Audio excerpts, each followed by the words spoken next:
We're proud to bring you this live presentation on Racer TV of the 50th anniversary of the Progressive Grand National Cross Country Series, presented by Specialized, an AMA National Championship.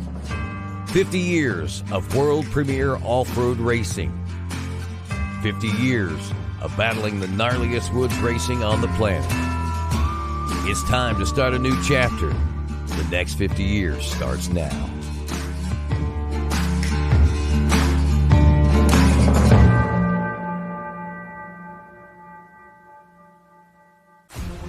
GNCC is back on RacerTV.com for the 50th season of Grand National Cross Country Racing here on Racer TV. Cannot wait to get to the racing action here today. Bryson Neal coming off another championship three-peat. Can he make it 4? He will be challenged, all the heavy hitters. This is the foundation race of 2025, and it starts right now. Are you ready to go? GNCC Racing!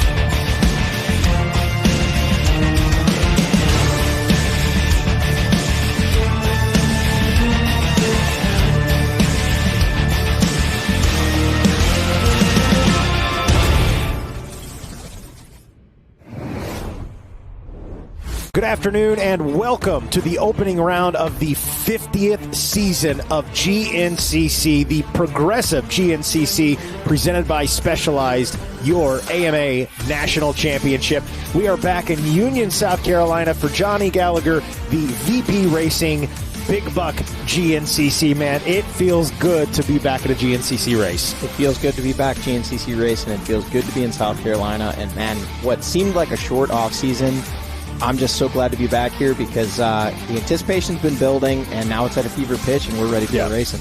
That's absolutely it. And, of course, we're coming off a season where we did see Bryson Neal complete the three-peat, but not without some challenges. Walker Fowler made a decision on a day where we had a rain delay.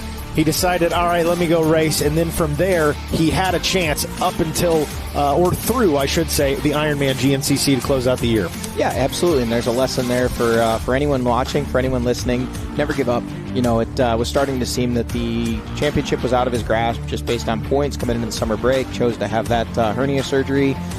Healing didn't go quite as quickly as he wanted, but when it came right down to it, he made that decision in our first round back from break. Went to the line, came out of it with a P2 for the day. Yep. Bryson Neal having some mechanical issues. And that set up a battle through those final 3 rounds of racing.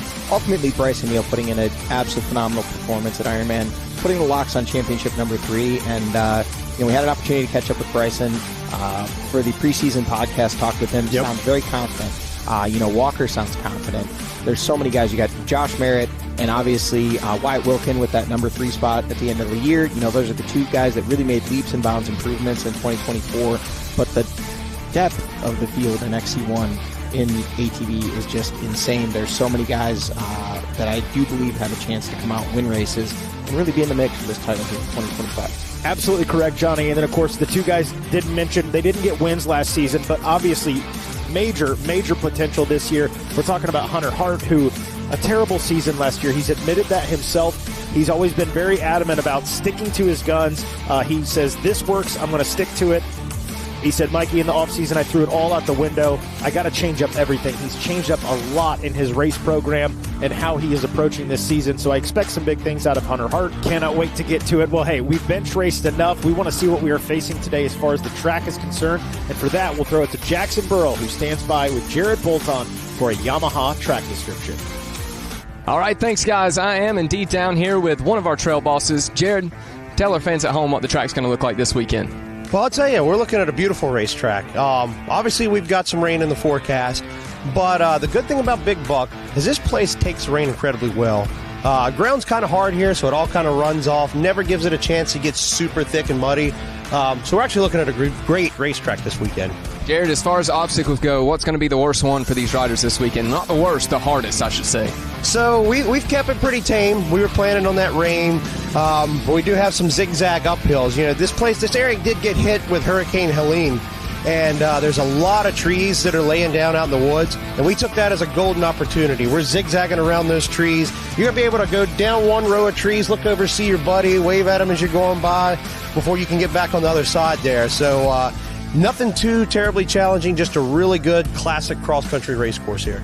That's what we like to hear. It's time to go find that big buck.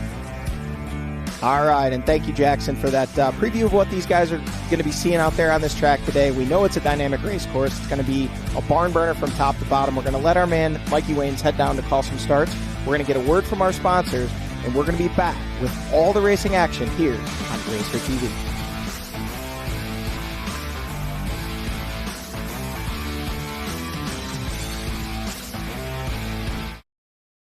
Everywhere but the seat. The seat is leather. Alan, we get it. You love your bike. We do too. That's why we're America's #1 motorcycle insurer. But do you have to wedge it into everything? What? I don't do that.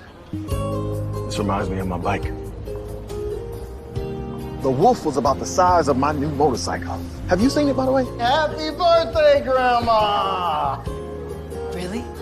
Look how the brushstrokes follow the line of the gas tank. Hey! Hey! Brought my +1. Jamie. Progressive GNCC Racing is brought to you by Progressive. Progressive could save you hundreds of dollars on your automobile and motorcycle insurance. Specialized E-Turbo bicycles. It's you, only faster.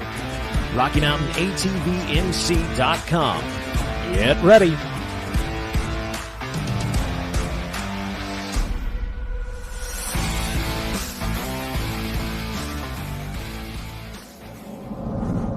That Ricky, and now as Ricky Towery will make his way over to turn number 1.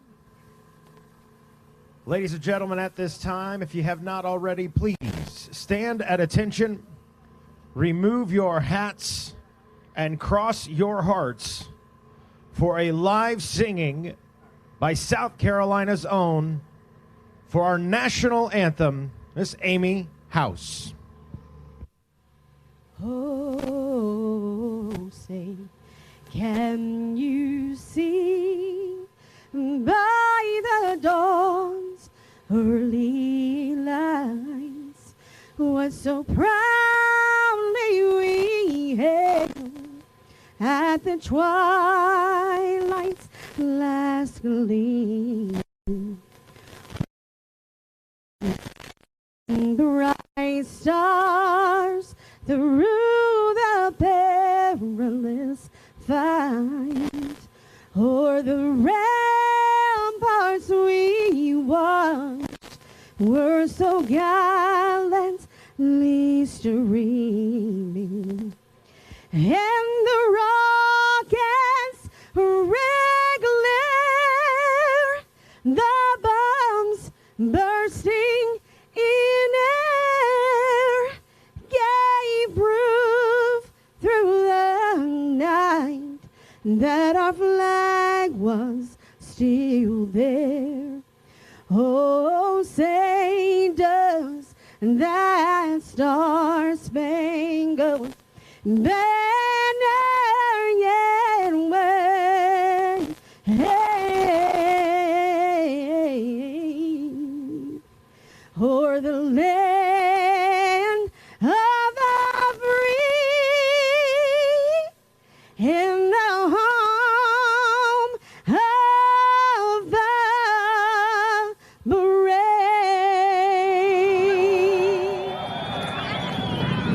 Yeah, buddy, if that doesn't make you absolutely proud to be an American, check your pulse, man. We are just about ready to set it off now for the VP Racing Fuels Big Buck GNCC, but first, we got to meet our starting row for the XC1 Pro Class. As Big John gives me a signal, says, I'm ready, let's do it. Rolling to the line first, the number 1, a 3-peat champion out of Bidwell, Ohio, aboard the Phoenix Racing Yamaha. Say hello to the Bidwell Bullet, Bryson Neal. Rolling to the line next, he finished performance in 2024 from Rogers, Ohio, aboard the WFR Fly Racing back to Yamaha, Walker Fowler. Rolling to the line next, the number 3 out of Hillsboro, Ohio, aboard the SBR Pierce Performance back to Yamaha, Wyatt Wilkin.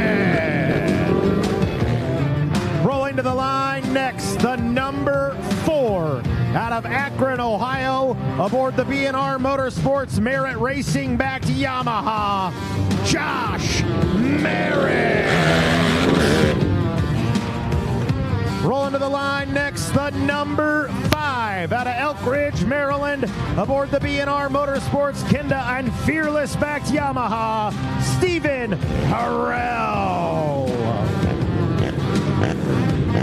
Rolling to the line next, the number 6 out of Newfield, New York, on a Fly Racing Quad Tech and HHR back to Yamaha, Hunter Hart. Rolling to the line next, the 5-2-1 out of Waverly, West by God, Virginia, on the Ober Tires Moose Racing Parts Unlimited backed Honda, the Gator, Adam McGill. Up next, the 7-0-3 out of Petersburg, Indiana, on the Action Off-Road Maxxis and Lone Star back to Yamaha, Austin Abney. Up next, the number 9 out of Casca, Pennsylvania, aboard the JMR Elka and Moose Racing backed Honda, the Cobra, Jared McClure. Rolling to the line next, the number 10 out of Sunbury, Pennsylvania, on the Action Off-Road Amsoil and CB Racing back to Yamaha, Chris Borich. Rolling to the line next, the 246 out of Walker, West Virginia, on a Sturdy Vant Power Sports, Moose Racing and Impact Solutions back to Yamaha, Brandon Owens. Up next, the 7-1-2 out of Waxhaw, North Carolina, aboard the Action Off-Road Pierce Performance backed Phoenix Racing Yamaha, John Galata Jr. Up next, the 7-1-4 out of Pittsburgh, Pennsylvania, on the Bulletproof Doors, Kenda Tires, and Singe Graphics back to Yamaha, Ronnie Rush. Up next, the 171, making his XC1 Pro debut out of Salisbury, North Carolina, aboard the Phoenix Racing backed Yamaha, Grayson Eller. And last but certainly not least, the number 18 out of Acme, Pennsylvania, on the Action Off-Road Pierce Performance and Pro Graphics back to Yamaha, Jay Shadron. And that, ladies and gentlemen, is your starting row for the XC1 Pro class here at the VP Racing Fuels Big Buck GNCC. And we welcome and say hello to everybody watching at home and around the world on RacerTV.com here this morning. Round number 1, baby. We're all undefeated and tied for the championship. But it won't be that way in just a couple of hours as DJ Judd now exits the meet, jumps into the Yamaha R Max 1000. And this is where we like to say, DJ Judd, remove the meat. As DJ Judd makes his way off of the starting line, he's going to be coming out of that race exit there in turn number 1, so keep your head on the swivel, folks. As Judd makes his way off of the starting line, all eyes will fixate down into turn number 1, where the maestro Ricky Towery will take the reins of this race. And we go as Ricky goes. Got a thumbs up from Ricky, and he lets our riders know 1 minute. 1 minute until we're ready to go. VP Racing Fuels, Big Buck GNCC Racing. As Ricky now looks down at his watch, takes a big deep breath, and there it is. Blue flag waves, shut them down, shut them down, shut them down. As we are just about ready to roll now. Shut those machines down, guys. Shut them down. Shut them down. Kill the machines. There you go. All right, I got to ask you, South Carolina, Big Buck GNCC, are you ready to go GNCC Racing? Hey, that's pretty good. That's pretty good. But ladies and gentlemen, you are a part of history. 50 years of GNCC Racing. I'm going to ask you one more time. In the rain, are you ready to go GNCC Racing?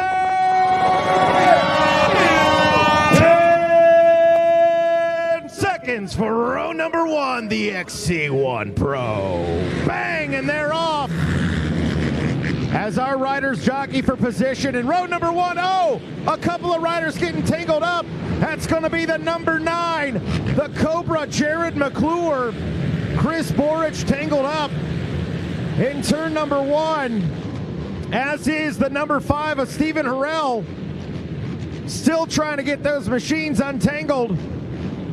Borich off and rolling, and there goes Stephen Harrell. Those guys going to have to work from the back of the pack. Row number 2, XC2, 10 seconds. B&R Motorsports Whole Shot Award up for grabs. Keaton Henderson, Dalton Keys, Andrew Banowski, Danik Hakwin, Andre Williams, Drew Landers, Braxton Gross, Elijah Edmondson. 1-4-2, gonna grab the whole shot. That is Andrew Banowski in a big pileup in turn number 1. Is the rain already a factor? Is it round 1 nerves? Still trying to get these guys off and rolling. There goes a 716, the 621. There's Dalton Keys out of there. Ooh, be a long day for some of these guys. College A, 16 to 19. 10 seconds. Talon Stout, Jackson Carroll, Harrison Lindsay, Nicholas Daring, Isaac Hart, Dylan Trigg, Trevor Meadows, Caden Bruno, Evan Osborne, Ryan Wilhelm, Jericho Edmondson, Triple Exo, Brody Poland, Brock Randolph. 4-2-2. That is going to be Triple Exo grabbing that whole shot. An early lead right there. Junior A, 20 plus. Ready to roll. 10 seconds. Jeremy Ladon, David Machisco, Connor Brandt, Brody Livengood, Corey Zeck, Ryan Hendershot, Riley Salick, Caden Fobnick, Colton Kusha, Trevor Furby, Briggs Lazelle, David Witt, Trace Furby coming in for the whole shot. Going to be the 0-3-7.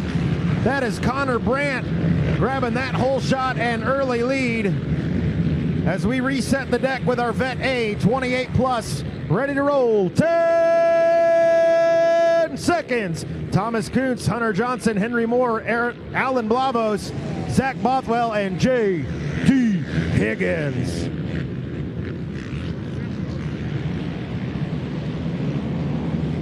Whole shot 0-3-6. Thomas Kuntz grabbing that one on the B&R Motorsports backed ride.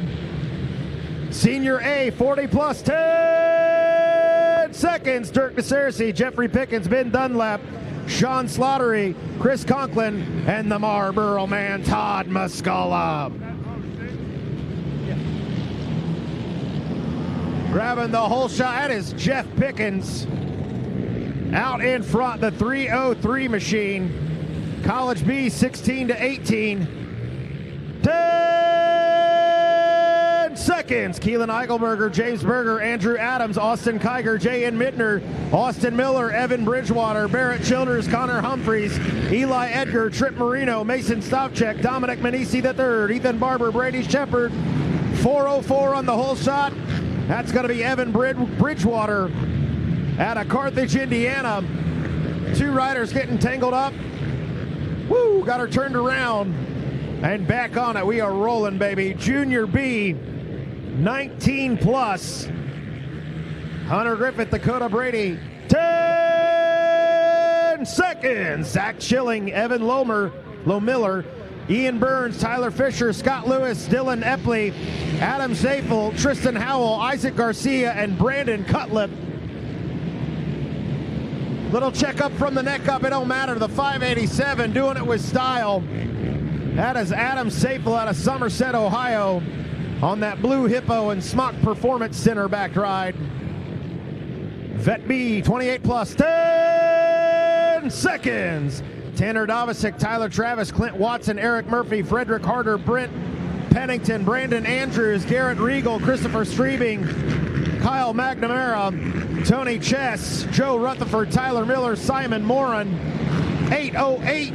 That is Cody Wolford out of Dry Fork, West by God, Virginia. And if I'm not mistaken, I think he was on the Suzuki.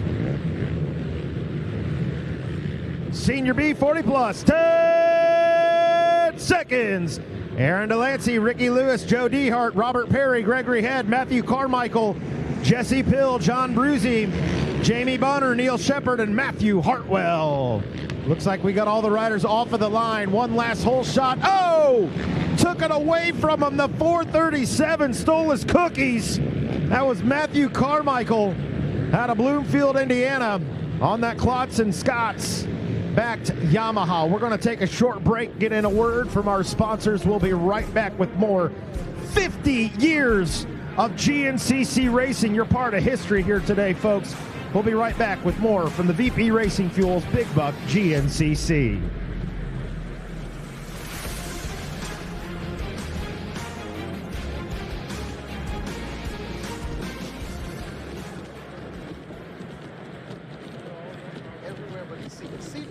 Alan, we get it. You love your bike. We do too. That's why we're America's #1 motorcycle insurer. But do you have to wedge it into everything? What? Don't do that. This reminds me of my bike. The Wolf was about the size of my new motorcycle. Have you seen it, by the way? Happy birthday, Grandma! Really? Look how the brushstrokes follow the line of the gas tank. Hey! Hey! Brought my +1. Jamie.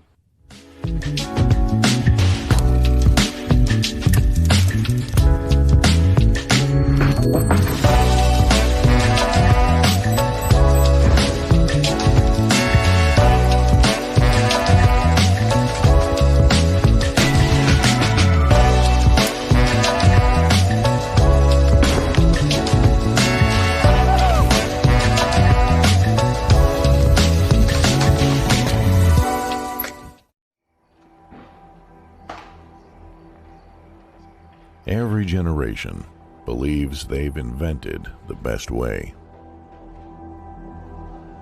With age comes wisdom. We've come to realize that every piece of knowledge is learned, passed down from those generous and patient enough to teach.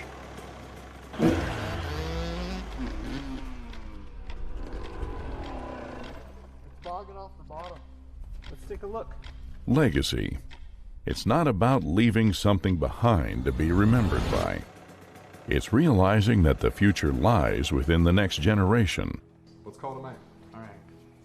The nature of true progress is humbly building something bigger than yourself.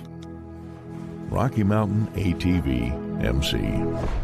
This is our legacy.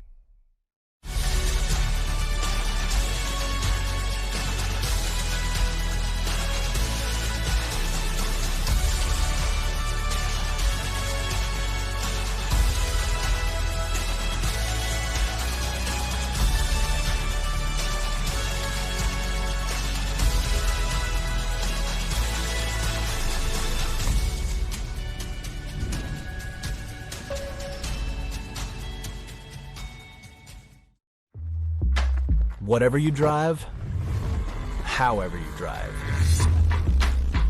AMSOIL specially engineers lubricants to maximize power, performance, and protection in your vehicles, so you can work hard and play hard with confidence.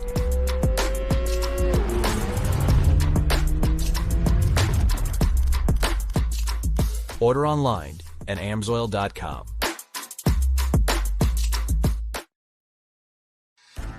Progressive GNCC Racing is brought to you by Progressive.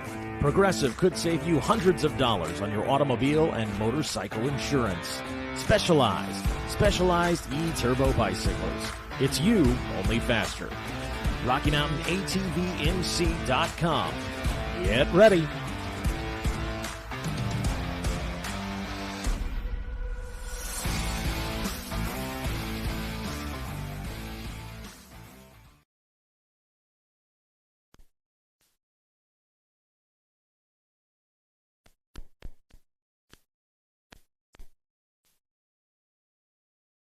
Tuning in to the VP Racing Big Buck GNCC. This is round one of the 2025 Progressive Grand National Cross Country Series, the start of the 50th annual season.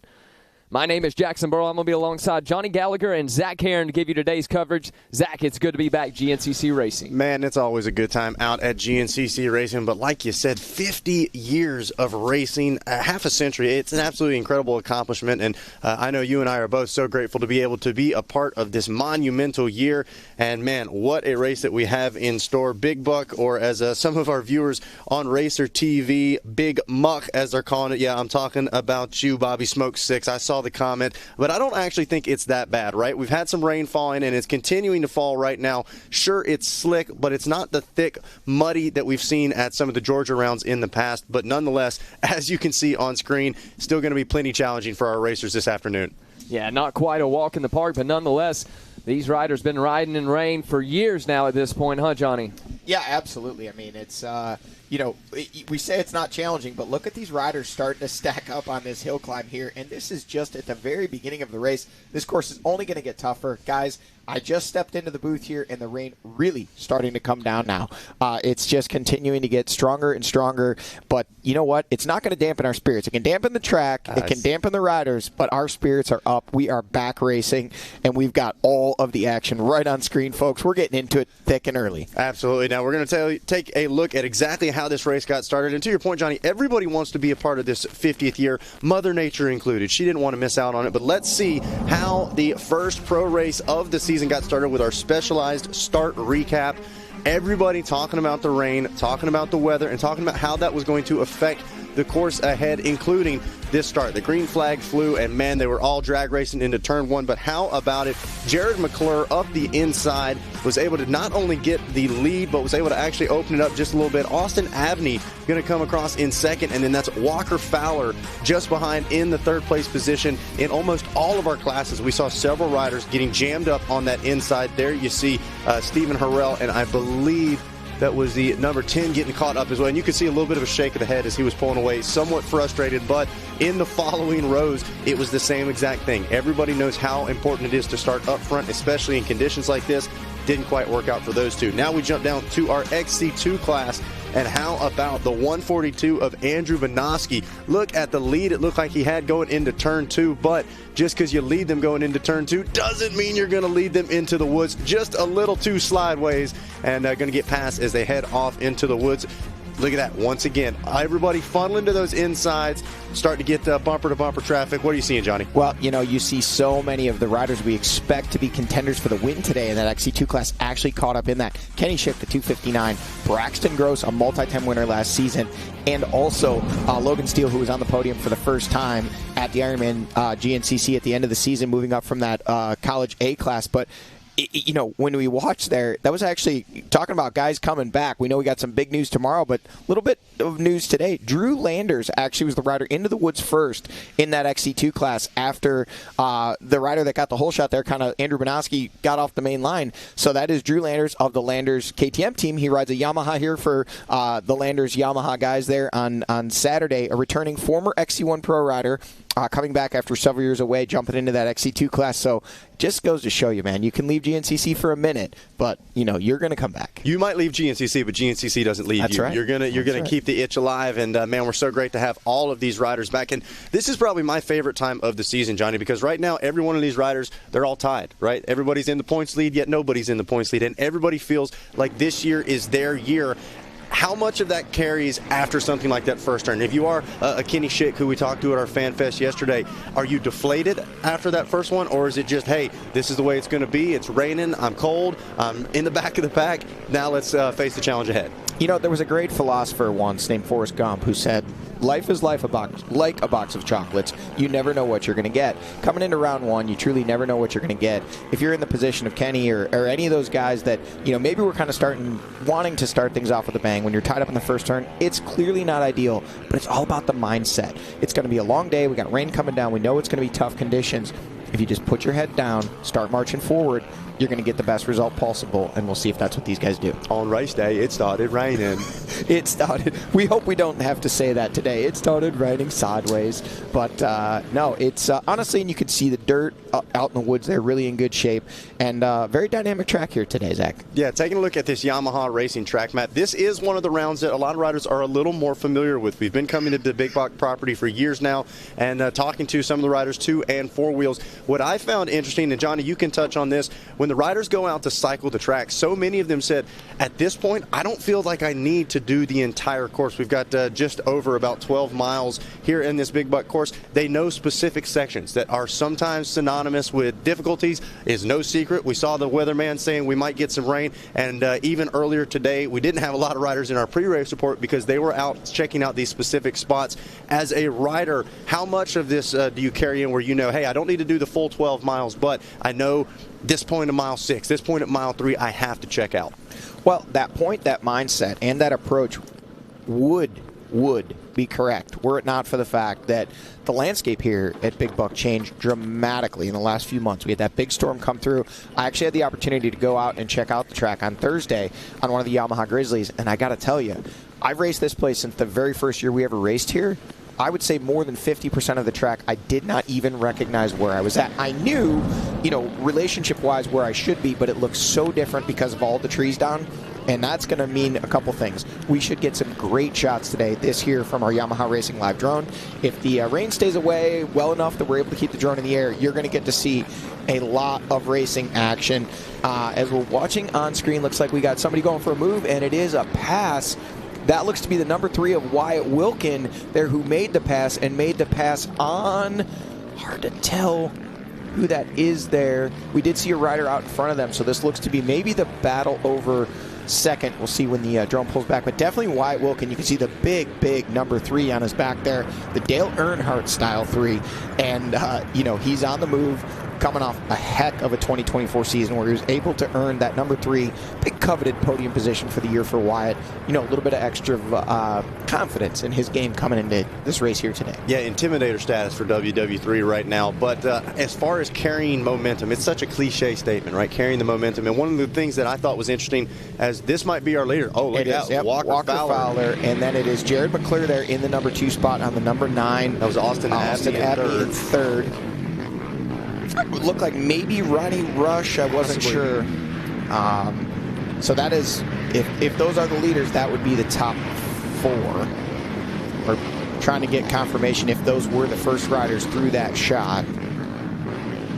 That could be bad news for the rest of the field. I did not see where Bryson Neal was off of that start as they headed into the woods. It looked like outside the top 5. Jay Shadron can't miss the headlights. There's Josh Merritt there.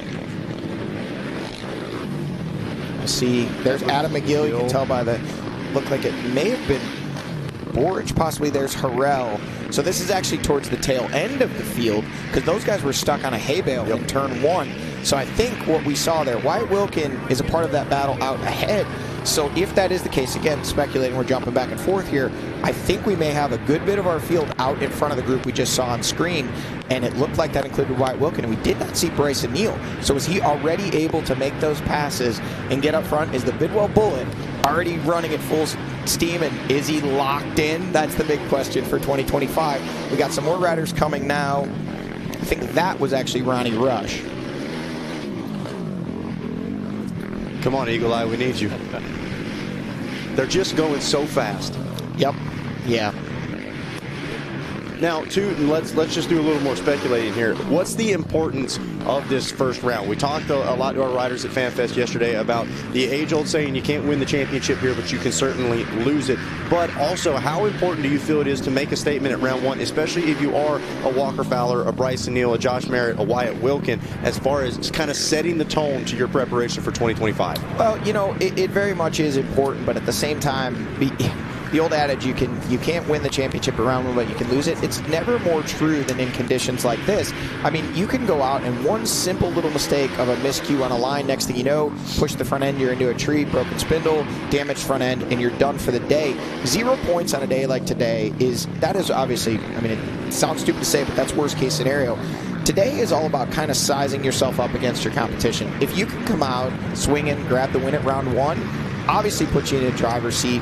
Momentum, we've talked about that. Confidence, that is big. But the biggest thing is just don't make the big mistakes today. Don't put yourself in a hole where you're like, okay, if I want to contend for this championship, I'm now 30 points down. 5 points, 8 points, even 10 points, man, that can swing in a race. But 30 points, a DNF, that is a big hole. So a lot of these guys, it depends on their mindset coming in. Some of these guys want to make a statement today and let their competition know, hey, I'm here, I'm going to win this thing. And if it works out, it's great. But going for the gusto on day one sometimes can put you in a little bit of a precarious position. Now, as far as we continue to try to figure out exactly what the running order is, are there any riders that maybe didn't have the 2024 they were hoping for that you think might be on the flip around here in 2025? We've heard some names, the old flying at the test track, if you will. Who's kind of stuck out to you coming to round one? Well, I think if there's one rider that really has to be on a mission to try and avenge what, by their own admission, is a horrible 2024 for them, it would be Hunter Hart.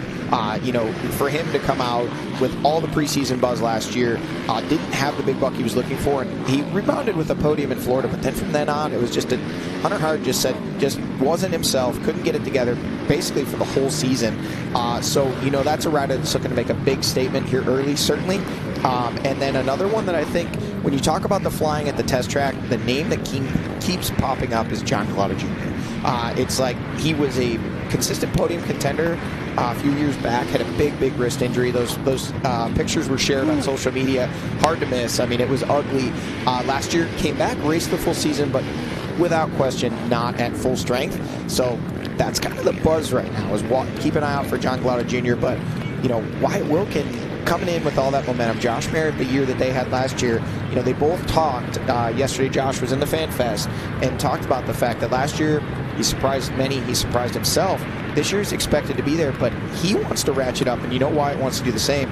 They want to take the fight to the front, which is the number 1 of Bryson Neal and the number 2 of Walker Fowler. Yeah, that seemed to be the story in Jackson. We talked about this a lot last year. We had those top two kind of doing their battle, and then we had the battle for the final spot, podium overall, which was often Josh and Wyatt. But, man, you got to wonder whether or not that gap's going to close up between the top riders and those riders just on the backside of the podium. Yeah, no doubt. Not only was it a battle for them in the actual races itself, it was a battle all the way down for that championship. Of course, Wyatt Wilkin getting the upper hand there, stepping away with that third place in the championship. But nonetheless, Zach, you have to wonder, are they going to step up and start battling for wins? It's going to be fun to watch. Now, as we see, still got the Yamaha Racing live drone up in the air, and seeing a little bit of shininess, if you will, on the South Carolina soil. We both talked to some riders on the podiums between our micro and youth races. It's talking about getting rutted up, but a lot of the shimmer and shine to me shows that there's still some hard pack, and we can already see these back ends stepping out, slideways exiting a lot of the corners, and so you got to wonder, throttle control and patience going to be crucial early in this one. Yeah, no doubt, Zach, and you were mentioning earlier about biking the track, some of these riders not thinking they need to. I got the chance to catch up with the WXC Podium, and one of those ladies saying they didn't bike the track, and it wound up hurting them in the race. Had to go almost all the way back to dead last because there was a log section they didn't know was out on the course, got completely jammed up in it. Yeah, it just goes to show you might think you have things figured out, but until you actually go out and put eyes on it, you never can be 100% sure. And that's the same for looking at the track any time. Today you couldn't have guessed how this track is going to break down. We don't know what Mother Nature's going to do, and you see that right here today. So watching as our live drone continues to follow that front group, still kind of some question marks surrounding exactly who the top 5 is in the entire standings of our XC1 group. A couple of riders jumping up. Grayson Eller now jumping up to the XC1 field as well. Johnny, as far as moving up, whether it be from the amateur ranks to the pros or from something as simple as XC2 to XC1, we saw Stephen Harrell, I felt was a solid performance. I know he had some flashes of brilliance, but how much of it is truly a learning process in that first year in these new classes? Yeah, absolutely. I mean, to get in and race guys that you haven't raced with in a while or maybe ever at all before, that looks like a quad. That's about all I can pick out. So there is the big number one. Yep. That was actually that was Josh Merritt on the number 4. Or that's Chris Borch on the 10 and Stephen Harrell. So the 0 was covered up. And then we have now Josh Merritt has actually dropped back even further. He is now behind Borch, and Harrell was ahead of them. In that other camera shot we were looking at, the aerial, the drone shot, it appeared to be Walker Fowler being chased by Jared McClure. Now here's McGill. There's the number 10. Now there's Borch. And that is Brandon Owens right there. Can see him for sure. I do think you were right, Jackson. I thought that was the number 1 up a little further, but so Bryson Neal up in the mix a little further up. That I think we're back to is Wyatt Wilkin there with the big number 3 on his back. Austin Abney doing a good job holding in there today. Yeah, absolutely. And I think that is Walker Fowler possibly ahead of... I see there's a Camelback. It looks like Fowler's riding style. Then it's McClure. It is Abney there. You can tell by the front bumper. So that is your top 3, it appears. Walker Fowler out front. Then it is Jared McClure in second and Austin Abney in third. So as we believe, that is your top 3 on screen from the Yamaha Racing live drone. Hey, those two are two that we haven't talked a whole lot about last season. And those two, both with McClure and Abney, up in the top spots at the beginning of the race, at least for the last few races of the 2024 season. Yeah, absolutely. You know, Austin Abney, a rider, a former XC2 champion. So for him to come out and rides very well in the mud, you know, those Indiana races, I've done many of them over the years, the IXCR series, they're all muddy. Doesn't matter if it's in July, doesn't matter if it's in May. And Austin is an absolute specialist at those. I mean, his beat Bryson Neal, Walker Fowler, I mean, the best of the best at the IXCR races. So he has the chops to do it, and today he's looking very comfortable there running in that number 3 spot. And how about Jared McClure? If you follow him on social media, making jokes, hasn't ridden an ATV really since Ironman. He's been riding on the snowmobile. There it is, the number 2 out front of Walker Fowler, leading the way. He was second off the start behind Jared McClure, and those two are still 1-2, although they have swapped positions. And Austin Abney, who is right up there as well. Then it is the number 6 of Hunter Hart there. HH has worked his way up to the number 4 spot, and here comes the rest. We'll call them out as they come. So how about that Hart? It looks like just got him in eyesight. There is the big number 1 of Bryson Neal. Yeah. Looks like that is Stephen Harrell. Just so behind. It looks like he has made some big moves because he was way back off the start. Then it appears to be the number 4 of Josh Merritt. I wonder if Neal was involved in that first turn and we just missed him when the cameras were flipping. Because he wasn't in the actual shot. It was definitely Borch and Harrell, and they were the only 2 machines sitting there. Then it comes Jay Shadron, but it could be a situation where he had an issue a little further down the track. Then it's McGill.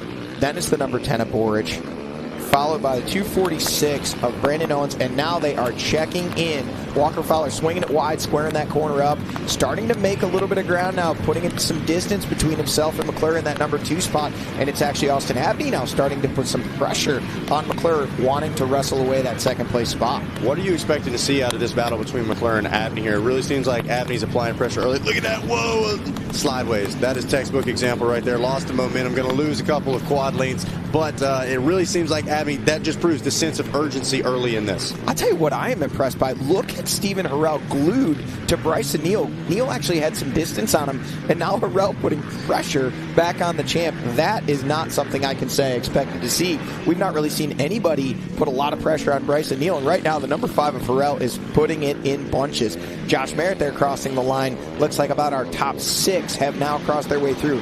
Here comes Headlights. Jay Shadron, never can miss him. He's got those headlights on. Dark daylight like today, a little extra vision in the dark woods. The Gator, Adam McGill, following behind him. Then it's the 10 of Borge and the 246 of Brandon Owens, all flying in formation and battling it out on this, right now, very, very slick Big Buck racetrack. Yeah, going back to some riders we really think could break out in 2025, I had Stephen Harrell circled on my program. A quiet but consistent year. I go back to that one race, I believe it might have been Powerline Park, where he got passed by Walker Fowler, and it really seemed like he was able to lock in right behind him, and kind of had the notepad out, if you will, was taking notes, and even talked about it afterwards after the race. But it seems like this year, hey, I've got my XC1 season under my belt. Now it's time to really show what I can do and start pushing the pace. Well, you know, you mentioned the connection there between Stephen Harrell and Walker Fowler. There's actually quite a few connections between the two. You know, they hooked up there and were riding together at that race. Looks like on the back of the machine and trying to get some grip. Now here comes the number 3 of Wyatt Wilkin. No goggles on, and he is trying to make tracks, and there's a big gap back from the group in front of him, and then back behind him is Ronnie Rush, followed by, can't really tell who that is. We'll see as they check in. Behind Rush it is, wow, an XC2 program, Andrew Banoski has checked in. So we've got some XC2 riders now checking in. That was the rider that had gotten the whole shot. So Andrew Banoski currently running in the 12th place overall out of East Palestine, Ohio.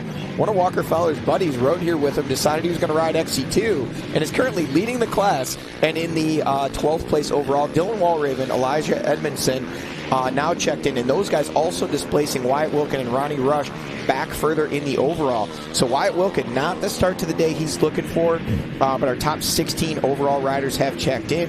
And if we just give a quick rundown of the running order, for those folks at home, if you're just joining us, and you're going to see it here on screen, out front, that is the number 2 of Walker Fowler leading the way. Pressure behind him from the number 9 of Jared McClure, followed by that big bright front bumper of Austin Abney coming at you, and that is your top 3 as they run. Then it's Hunter Hart trying to close the gap there in the number 4 spot. Bryson Neal, Stephen Harrell, Josh Merritt, Jay Shadron, Adam McGill, Chris Borge, and Brandon Owens Chris Borge rounding out the top 10. Brandon Owens 11th, and then your XC2 leader, Andrew Banoski, in the number 12 spot. What did we see there, boys? I wasn't quite sure who that was, but nonetheless, they got held up, and there has been a pass made. Possibly Shadron just went a little too wide, and I was going to ask. It actually looks like Austin Abney just got his way around Jared McClure. Oh, maybe that was McClure. Yeah. It looked like he had the wheels turned, was hard on the brakes, and just started sliding. And that's something I was going to ask you about, Johnny. Overriding in conditions like this seems extremely possible. Riders desperately trying to make some passes early, trying to get some gap, and all of a sudden, simple mistakes that you don't normally see them make. Is it preseason or first round hype? Is it just the intensity of knowing that, hey, I've got a good start, I'm trying to make something about it? Talk about overriding in conditions like this. Yeah, there is a lot to that. I mean, you got somebody up front like Walker Fowler. He's most likely not going to make those kind of mistakes. You know, he's won 7 championships, 77 race wins, you know, but it's easy to get caught up in the hype. It's easy to overpush a corner thinking, okay, I'm going to get away, or if you're behind trying to make ground. But, you know, right now I got to say I'm really impressed with Austin Abney. I mean, this is the farthest up we've seen him running. You know, we're now into over 30 minutes into this race, and he's another one. I don't claim to know, but I don't think he's done a ton of riding over this winter, so it'll be interesting to see. But I mean, right now the speed is really good, and he actually seems to be like he's making a little bit of ground up on the number 2 out front of Walker Fowler. So Austin Abney got that machine dialed in, and right now he's locked in, trying to get up to the rear wheels of Fowler. And I believe if you're Austin Abney, you probably want to get to the lead of this thing, because it did not look like he had goggles on. So he's going to want to get that clear vision, and he's continuing to chip away a little bit on that lead of the number 2 of Walker Fowler. Big change there for Fowler this year, running that number 2 since giving up that championship at the end of the 2021 season, with Bryson Neal winning that championship in 2022 and 2023 and 2024. Walker's been running that 7:23 this year. Said, you know, I thought about it. I want to run that number 2. That's the number I earned, and it's going to motivate me to want to come and take back that number 1. Right now, no better place to be than out front and leading the way, and looking good doing it. You touched on Austin Abney running the no goggles. That's a bit of a synonymous thing with Abney, correct? I could fight Austin over that one. I actually told him at Snowshoe, I don't remember if it was last year or 2 years ago, I told him I'd give him $100 if he could keep his goggles on all day, and he couldn't do it. The wallet was safe. Yeah, he's Chris Borch used to be that way too. They they feel they get better airflow or whatever it is. On a day like today, it's just so dangerous to the eyes. You got to keep goggles on, especially, while it's not super muddy out there, the grit, it's just flying up off your tires. It's hitting you in the face. And now look at that. It looks like Austin has really opened up a gap over the number 9 of McClure there in the number 3 spot. So, we'll have to see how that one shakes out. Looks like we do have some more riders checking in. Now rounding out the top 20, as you see there on screen. That is your top 20 overall as they run. You touch on the risk of not running goggles. Got to think about one of our two-wheel riders, Cole Whitmer. I'm sure we all saw on social media open the eye up. That was brutal after, I believe, a rock hit his goggle lens. So you never know, and especially in conditions like this. We heard Bryson talk about it in the pre-race report. It's got almost little pebbles here. It's not giant stones, but it's these little pebbles that can kind of kick the wheels out from under you and also can get kicked up right into your face. So here we are at the FMF PowerPoint, waiting on your leaders to make their way through, and should be waiting on the big number 2 right on cue. Walker Fowler in a comfortable position right now. Got to think if he's been able to catch a glimpse of Austin Abney. No disrespect to Austin, but got to think that's not setting off any alarm bells for Walker at the moment. No, I wouldn't think so, but it doesn't look like Walker is in like a full panic, pressure mode to try to get away. I think he realizes how slick this race course is.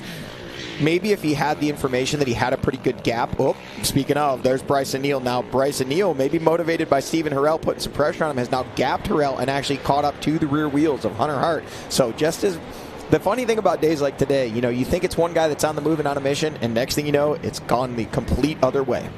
The blink of an eye. And look at that gap he has put on Harrell in just a short section of track. I mean, Bryson Neal made up a huge amount of time in just a couple miles of racetrack, boys. Oh, wow. Harrell all the way up over the top, stepping up there. Very, very impressive by the number 5 machine. Harrell might be doing some ATV and MX if he keeps that up before long. Man, that was impressive. Good. Josh Merritt now on the charge, looking like he has made a couple passes as well, and trying to get that gap closed and get a little bit closer to that lead group, put himself in a position to battle for a podium. Just behind him comes the Gator, the 521 Honda machine of Adam McGill, and see if he can step up over a little bit there. Didn't quite get over it clean. Then it's Jay Shadron, Chris Borich, still Brandon Owens. Yep, still Brandon Owens behind him. And I think this was about where we had that big gap back to it was, I think, Wyatt Wilkin was the next rider through, but he was looking like he was really trying to make up some time. Something happened to get Wilkin back, because in an earlier camera shot, he was up battling and making passes, and then when they checked in at the finish line, he was a good bit behind the group in front of him. Yeah, another person we're missing is going to be John Blotter Jr., not seeing him in the top 20 positions. Yeah, not in the top 20, and as I scroll down, see if he has even checked in at all yet. Yes. He is sitting... Yeah, sitting in the... Oh, he is. Yeah. Interesting. Not on our screen. That could be one of those things where the transponder didn't work. They have added him back. So John Glauder Jr. actually sitting in that 19th place spot in the overall. So definitely needing to get up there.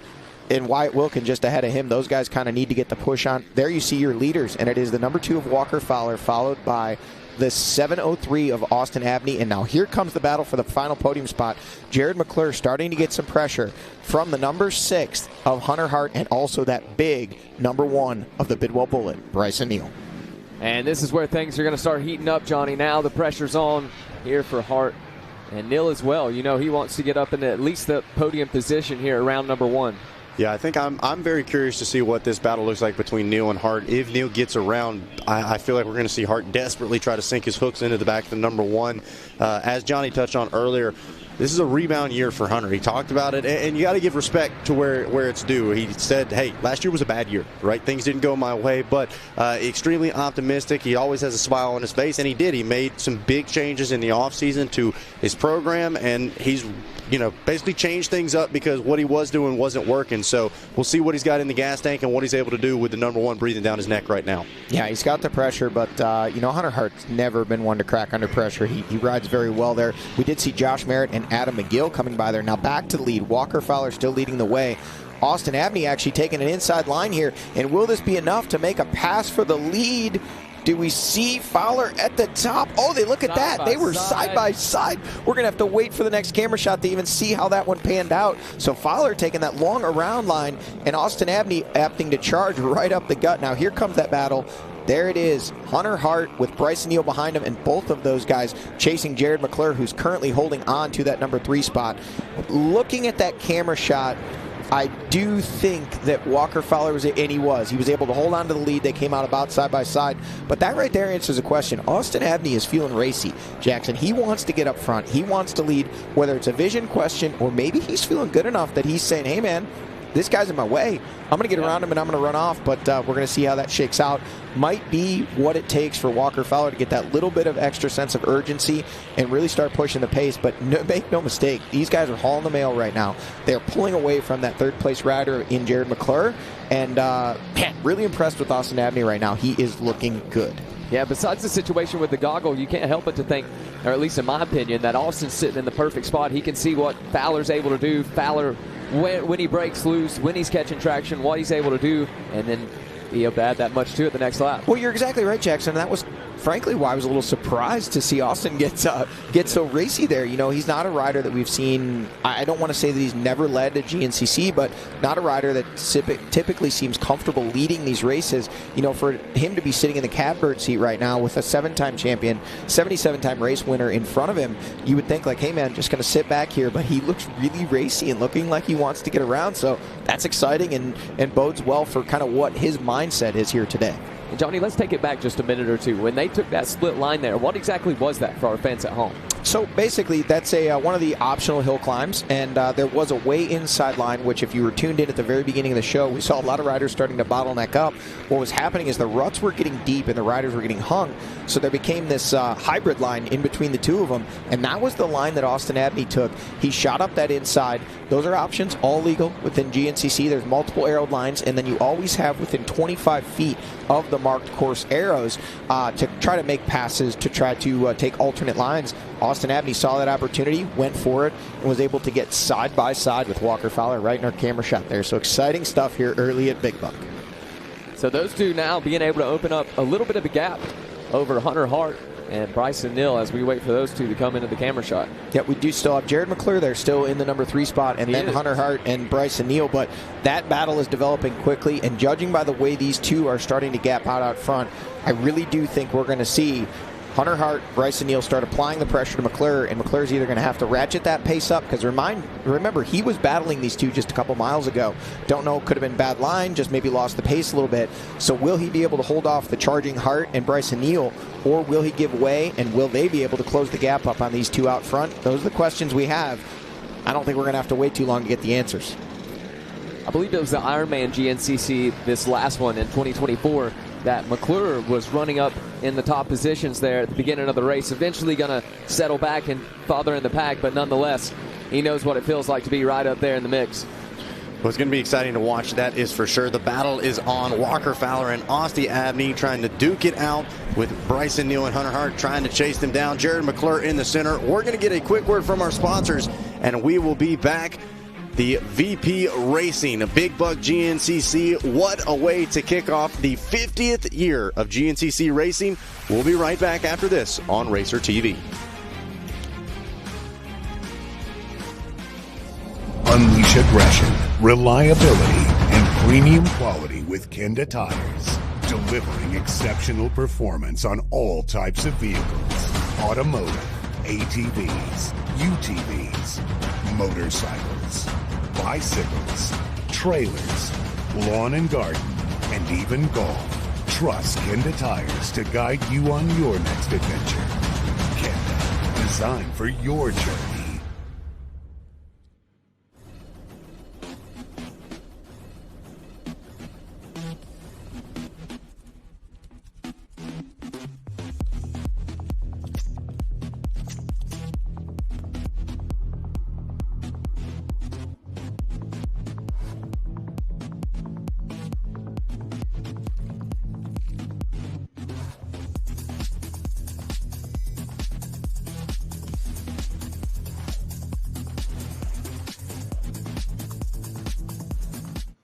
born of family values and a homegrown work ethic. Cometic Gasket seals your machine so you can focus on the finish line. Cometic Gaskets are the competitive standard for racers who demand the very best inside their engine. Cometic Gaskets are always constructed from superior materials designed to perform in the most demanding environments. Whether it's a championship on the line or a day in the dirt with friends, professionals and enthusiasts alike depend on Cometic. Cometic Gasket, sealing championships since 1989.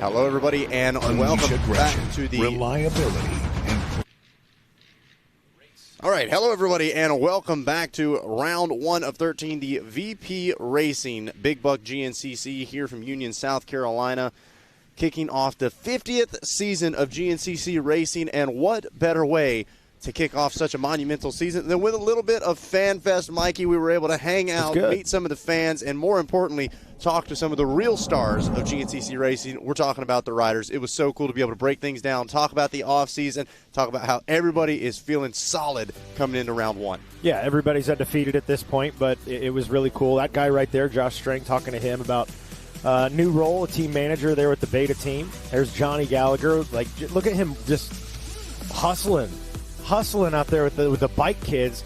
And there we are with Hunter Hart. I love the conversation with Hunter. Hopefully somebody's got some footage of it, because this was really just kind of a thing at the track. Had to be here at the track. But it was really cool to be very candid with Hunter Hart, and I heard you guys kind of talking about it a little earlier. I flat called him out on the podium. I was like, yo, sucked last year, man. And he said it like it was. Like, yeah, no, you're right. And I mean, that came really from Hunter as well. And he just excited to change things up here for 2025. But yeah, FanFest, that was a ton of fun. Yeah, give a big shout out to my boy Hunter Jones. Saw the neon cast there, getting an autograph by all the who's who. I didn't have a Sharpie, dude, so I know you didn't ask, but next time I'll sign it. But no, it was a great time, and it is cool to be able to talk about, because like you said, it does get a little repetitive, right? Oh, I feel great. Bike's never felt better. Yeah. I'm as fit as I've ever been. But at the same time, a lot of these GNCC riders are real with us. They say, hey, I had some struggles. Hunter, a great example, talking about, the trials that come along with racing, and you're not always on top. And so very excited to see what he's able to do running inside the top 5 right now. And ultimately, it's just another great way where the fans get to connect with the stars of this sport, unlike any other, motocross included. You don't get to go hang out with LeBron James the day before he plays a game, right? Here, you can do just that. High five, sign some autographs, and have a good time. That's what it's all about. This battle out in front between Fowler and Abney's just been fun to watch. Love listening to you guys talking about Abney was hanging in with him. Now it looks like Fowler's stretching it out a bit now. It's going to be interesting to see how Abney answers here as we knock on the door of the second hour of this race, Johnny. Yeah, absolutely. It will be interesting to see, is Abney able to make the pass on Fowler? Bryson Neal, we know, is back there charging. We do actually have a little shakeup in our top 3 on screen. It is different from what scoring is and what we're seeing on screen. We're showing Hunter Hart ahead of Jared McClure and Bryson Neal back there in the number 5 spot. So don't know if that was a technical issue, maybe the way the transponders scored, but on screen it was Fowler, Abney, McClure, Hart, Neal. We'll see, but I do know that both Hunter Hart and Bryson Neal are putting heavy pressure on Jared McClure for that number 3 spot. I'm going to be honest with you guys. I'm expecting to see Bryson Neal this lap put in a big charge. He doesn't know where Walker Fowler's at. He might be getting pit boards, but unless you can see him, he doesn't know exactly what that gap is. So that was actually was Hunter Hart has gotten around Jared McClure, and then Bryson Neal still back there in the number 5 spot. So our leaders, I believe, had already gone through that camera shot, and now we're back to... That's Hollywood. Yep. Yep. I tell you what I think I noticed, though, was when Abney kind of pulled up alongside Fowler, it's almost like he woke the beast, right? It seemed like Fowler was like, you know what, don't get me wrong, I'm glad you're doing well, kid, but I got to go. And it seemed like all of a sudden he's clicked another gear and, like you said, started to stretch things out a little bit. Yeah, we should see here from our Yamaha Racing Live drone what that gap is when we can get a shot of those guys. It's one of those things where, Walker could be comfortable in that lead position. And you asked the question, Walker likely may not be quite so shaken by having Austin Abney behind him. But at the same time, if he feels like he's at a pace where he feels he should be, I don't want to say running away, but like having a consistent gap, and suddenly, Austin Abney pulls up next to him, exactly what you said, could be that shot in the arm of adrenaline of, hey man, we need to get moving here because I know somewhere back there lurking. You try not to think about the shark in the water, but there's no other way to describe Bryson Neal other than that. 3-time consecutive champion and has been very, very, very impressive the last couple seasons, and now working his way up into that number 5 spot. Still sitting behind in our last camera shot there, the number 9 of McClure, and Hunter Hart just ahead of McClure. So we come back now to our static shot, leaving our Yamaha Racing Live drone, and it's, we're waiting to see what the next group behind is, and there is Jay Shadron headlights. Again, easiest rider to pick out on the track. Yeah. If everybody would run headlights, it would be super easy to tell who's who. We could just have different color headlights. Kind of like we'll call those the leader lights in Supercross. Yep. Jay Shadron adds that feature to himself, sitting there in that number 8 spot as they come by. So likely Harrell and Merritt have both come through that camera shot there. We switch ahead to a little farther in the course now. We wait for the big number 2 of Walker Fowler coming through. You can see some rocks mixed in this section here. Not a lot of rock on this Big Buck property, but where there is, you really got to watch, and it is the number 2. And just like Zach Heron said, suddenly a lot of sense of urgency. And look at this, though. It does not look like Austin Abney is willing to let him get away at all. And now we wait. What is the gap back to our third-place rider, Hunter Hart? Doesn't look like he's been able to make too much of a bridge across this gap just yet. But those two out front really setting the pace. Yeah, I was about to say, it's still pretty impressive to see how much time has been opened up over that third-place group. And got to wonder whether the wheel-to-wheel battle between Hart, McClure, and Neal possibly slowing that pace just a little bit as well. As here they come. It is Hart. Looks like McClure still holding on. Ooh, that was save. Yeah, that was an unique characteristic in this section, Johnny. You've obviously been out there more than we have. Is this these level of rocks, almost boulders, kind of unique to just one section? Yeah, absolutely. Now look at this. Steven Harrell is actually, we saw he had dropped way back in our previous camera shot about 2 or 3 shots ago. Now he's made the ground back up, and that was what we were pointing out early in the race. Man, he looks really racy and really good. Impressive here today for the sophomore XC1 rider, Steven Harrell. Yeah, no, the rocks here not common throughout this Big Buck property. There's a few sections. This is actually on the section, the far side of the racetrack, as I would call it. There's one more section on the near side, but they're very short-lived, 100 yards or so, and then you're right back to that South Carolina red clay, man. That's what this place is all about. You see it everywhere. A lot of pines. We were kind of we were talking about that track map, and you were saying how riders didn't feel the need maybe to pedal the whole course or check it out. We had some racing action, so we stopped talking about that. The storm that came through blew down so many trees and changed this course so much. Even for guys that have been racing here for many, many years, it is a very different race course here today. Not just because of the conditions, but truly because of how much the landscape has changed here with the trees that have been blown down. Just got word from our producer, Adam Gordon. I don't know if we've gotten that in yet. OPAG. Let us know that gap in there between second and third, right at about 28 seconds, so knocking on the door of 30. And that would be in my opinion, a very important gap to watch. Can Hunter Hart start to close down on Walker Fowler and Austin Abney, or are they able to extend that out?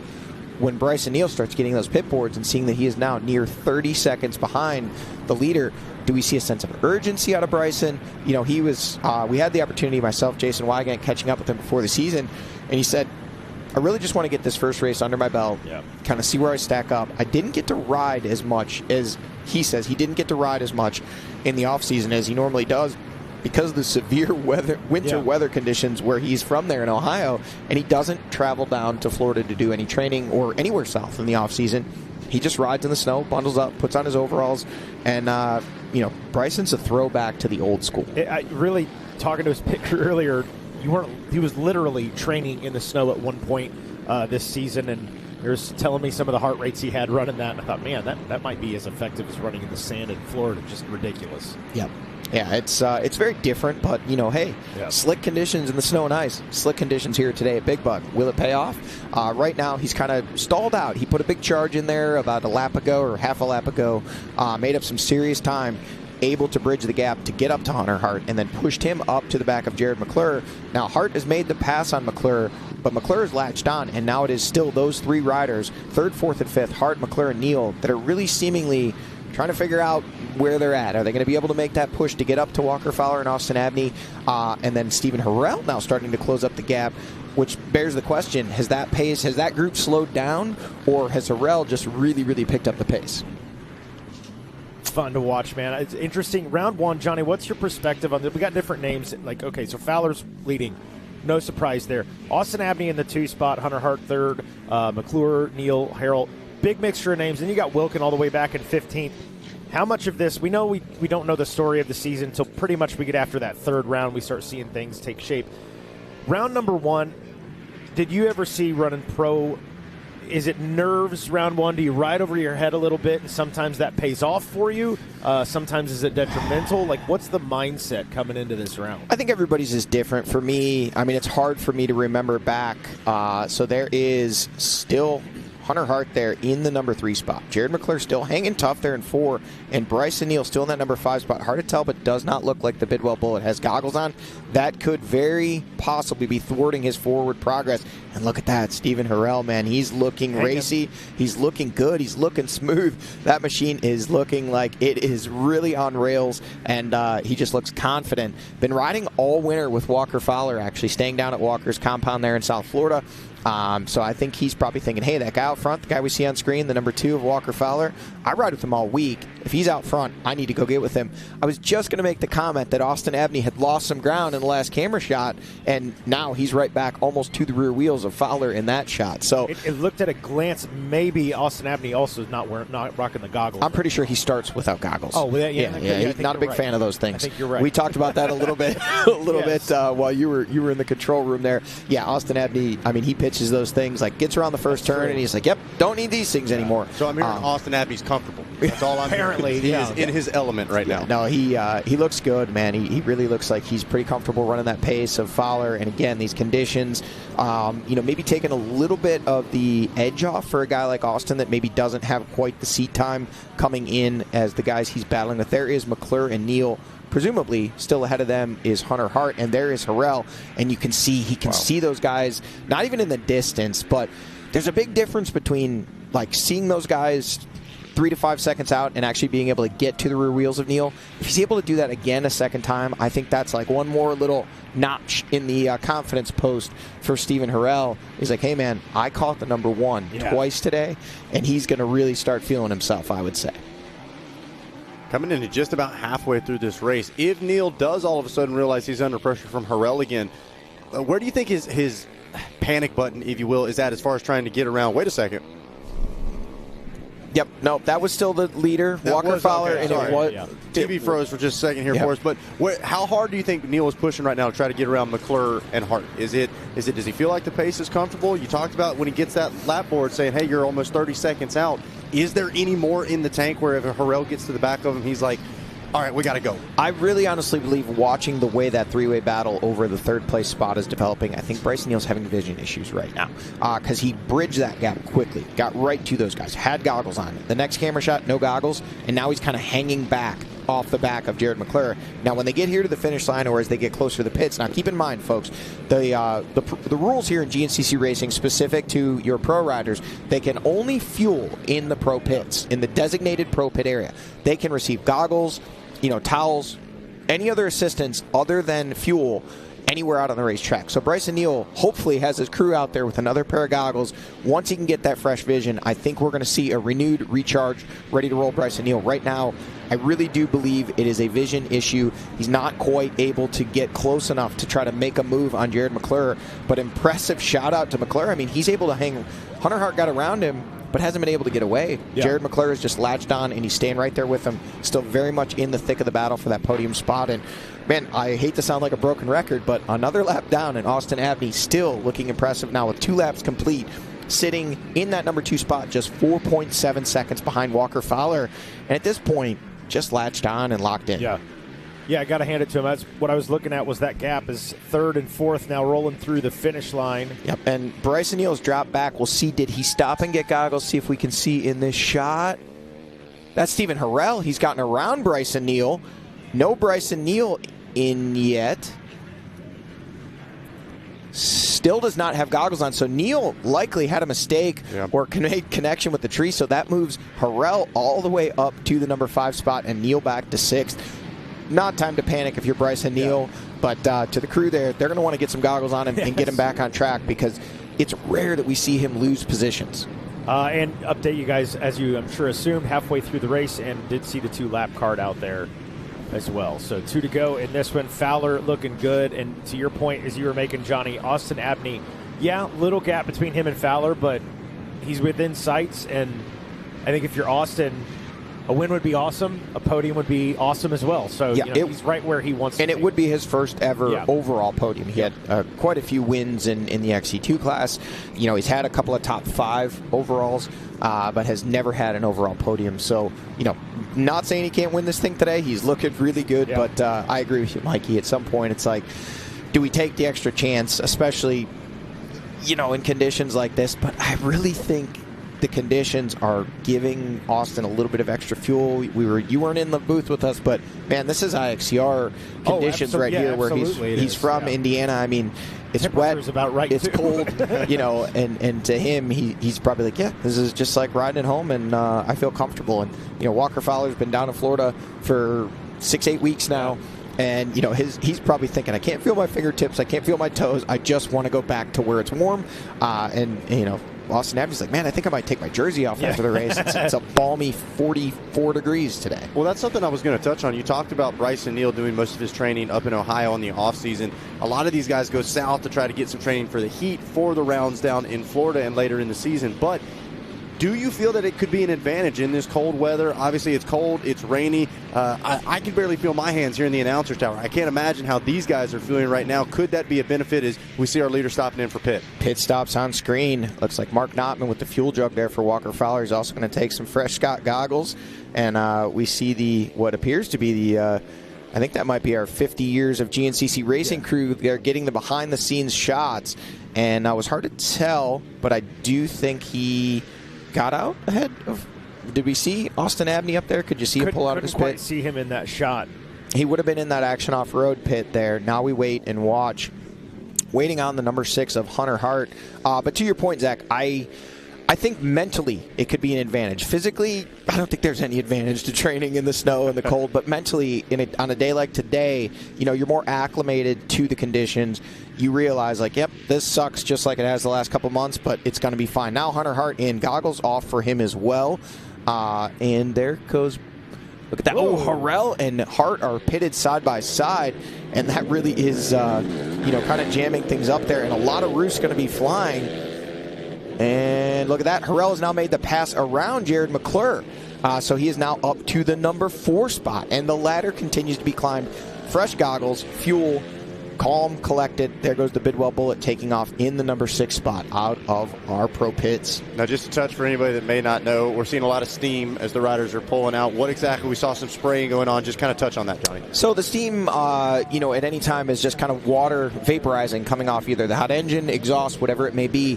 In the case of the spray, there's Josh Merritt on screen now in the number 7 spot, trying to make up that gap. He has not been in touch with that group in front of him all day, trying to get up there, trying to put himself in a position to battle for hopefully a podium position for Josh here today.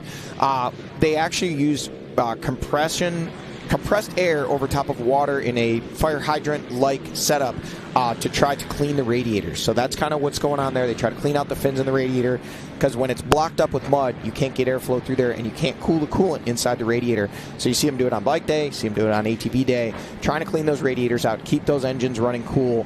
Even though it's cold outside, you still got to keep that radiator cool or these bikes will overheat. We got 3 riders on screen, and I believe it is Hunter Hart, Stephen Harrell, and Jared McClure. So that is your 3rd, 4th, and 5th place riders from our Yamaha Racing live drone, and they are locked in a heated battle over that 3rd place final podium position. 3 guys that absolutely, you look at 2024, need a podium finish here today. What a confidence boost that would be as we head into the rest of the season for them. Yeah, and for very different reasons.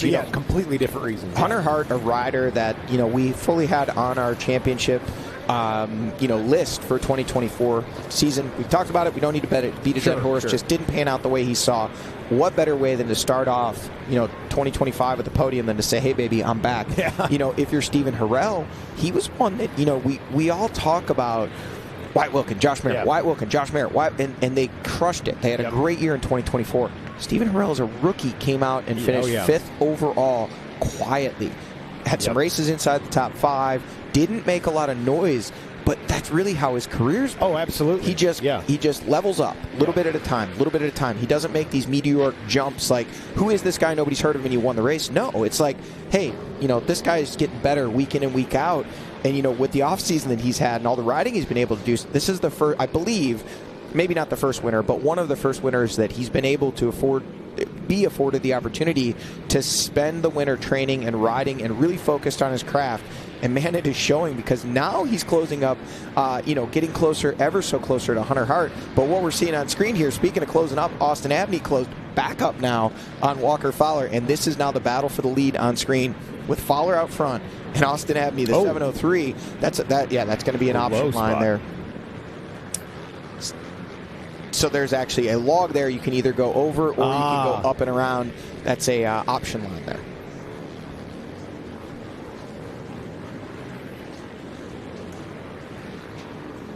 We've seen several of these sections with multiple lines, like main lines almost as well, opening up some good opportunities.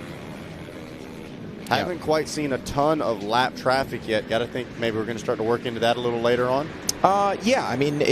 We're only basically with 2 laps complete, working on lap number 3. I think we will start to see some lappers, and cue the lapper. That is a lapper in front of. Wow, announcer curse, Zach. Yes. Way to go. Zach Heron, really on point there. Just time. So that is the first of the lap. We did see a few lappers off to the side of the track, but they haven't really been a factor in the action here, and now they are starting to become just that. Look at that. Did you notice what happened there? Austin Abney paused. Walker Fowler was spinning going up that hill. Austin Abney, while he still had the opportunity to switch to another line, stopped, took pause, made sure Walker was going to make it. Once Walker re-grabbed traction and took off, Austin jumped back on the throttle right behind him.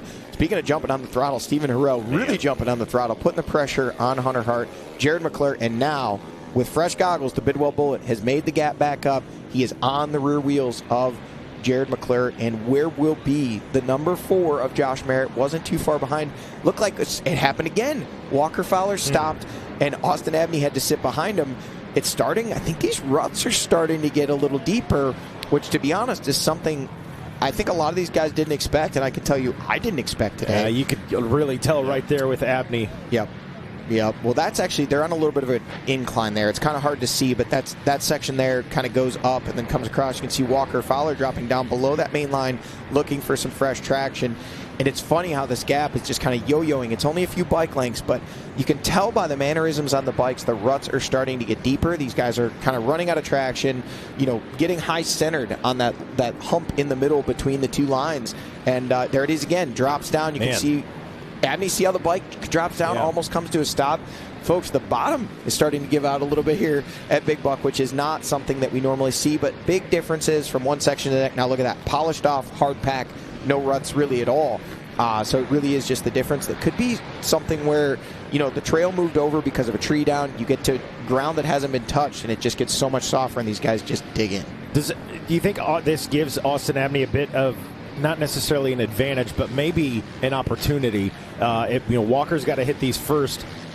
If Austin is close enough, he can make that adjustment. Does it give him an opportunity to make a pass in a situation like that? I'm going to tell you exactly the opportunity I would be wanting if I was Austin Abney, which I'm not, but I would want the opportunity to follow Walker Fowler right up until about halfway through the last lap. So we should be seeing, obviously, a white flag waving here in about another 8 miles of racing. At that point, if you're Austin Abney, it's like, I got to go for this, man. I've got an opportunity for the win if it stays as it is. Right now, I think Austin's in the catbird seat. Let Walker find the deep spots if the track's starting to get 8 out from the lapped riders, that they're getting ready.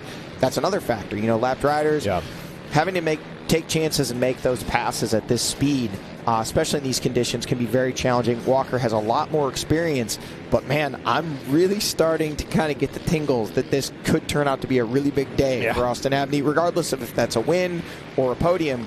it's still going to be a career best day for Austin Abney. Well, and to piggyback off of that, Austin's been a pro for a while now. He's never, since we've been watching him in the XC1, had an opportunity to sit behind a Walker Fowler and take notes for race pace like this. So, left rider in front of these guys, Mike. This is a very slick section of racetrack, but he's able to make it up, no issues whatsoever.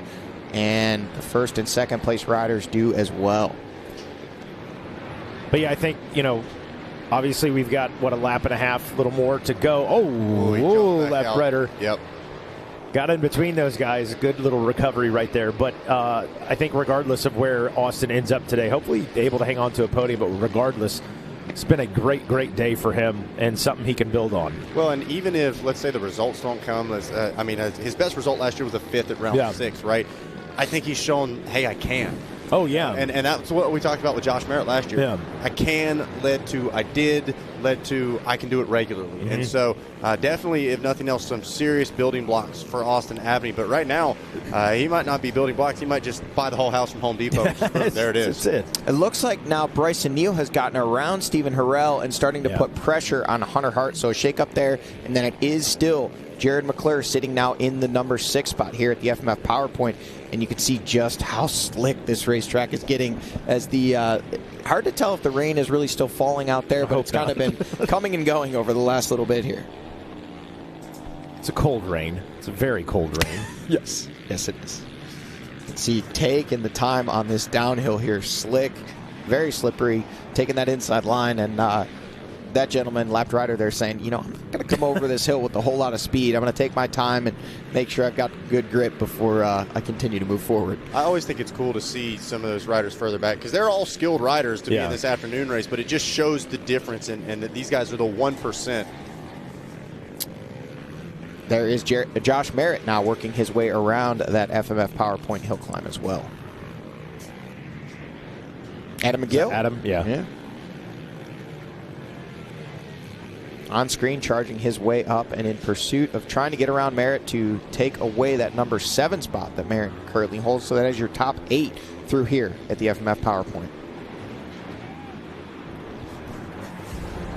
All right, well, we are just over the halfway point here for the Big Buck GNCC. 50 years of racing. How about this? That is your leader right there, Walker Fowler, into the pits. Some fresh goggles, and hey, doing it with style. We've got the film crew there filming the documentary film that's going to be coming out next year in 2026. And how about this? A career day for Austin Abney, sitting in the number 2 spot, back there taking notes behind Walker Fowler. Those guys sorting it out, finding the deep, deep spots. Who is it going to be? We'll be right back with more from the Big Buck GNCC right after this. On Track School is an online private school catering to some of the top athletes in the world. We offer a flexible schedule for students that are chasing their dreams and always on the go. We are an accredited K-12 school where students can graduate with a diploma. Scan the QR code or call us to book an appointment with one of our learning coaches to discuss your students' next steps.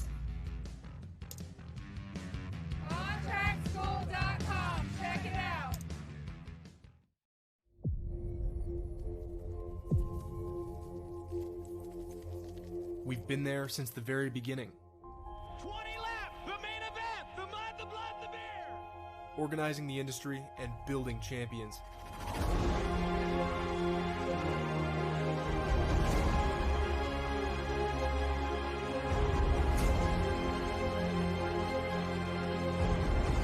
"100 years of defending your rights to ride into the future."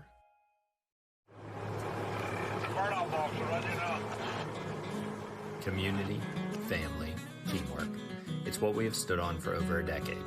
Hauling might be what we do at the surface, but it's much deeper than that. Because what you need matters. When you need a haul, give us a call at 724-852-4488. For 24 hours a day, 7 days a week, and 365 days a year, we at JD Enterprises are prepared to serve you. It takes commitment, passion, and endurance to make something great.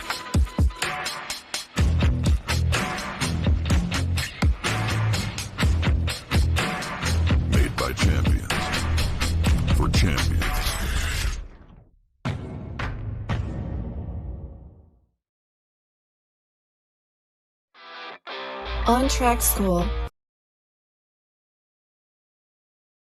And welcome back to GNCC Live here on RacerTV.com. Got a good one going on. Walker Fowler leading the way. Austin Abney having a career day here, sitting in the 2 spot, and now getting into a little wee bit of the lap traffic. Just a wee bit. Trying to see which riders we're looking at here on screen. There we go. And they were talking about the lap traffic. Said it's such a frustrating deal because it's nobody's fault really, right? Oh, right. Like, these guys are out there trying. The course is hard, but at the same time, that rider essentially just came to a stop in the main line. And so I've actually heard Walker Fowler's made comments about it, and not a jab at the lap traffic. He said, if anything else, like, we're the pro rider, you maintain your line, stay in your line, we'll find a way around you.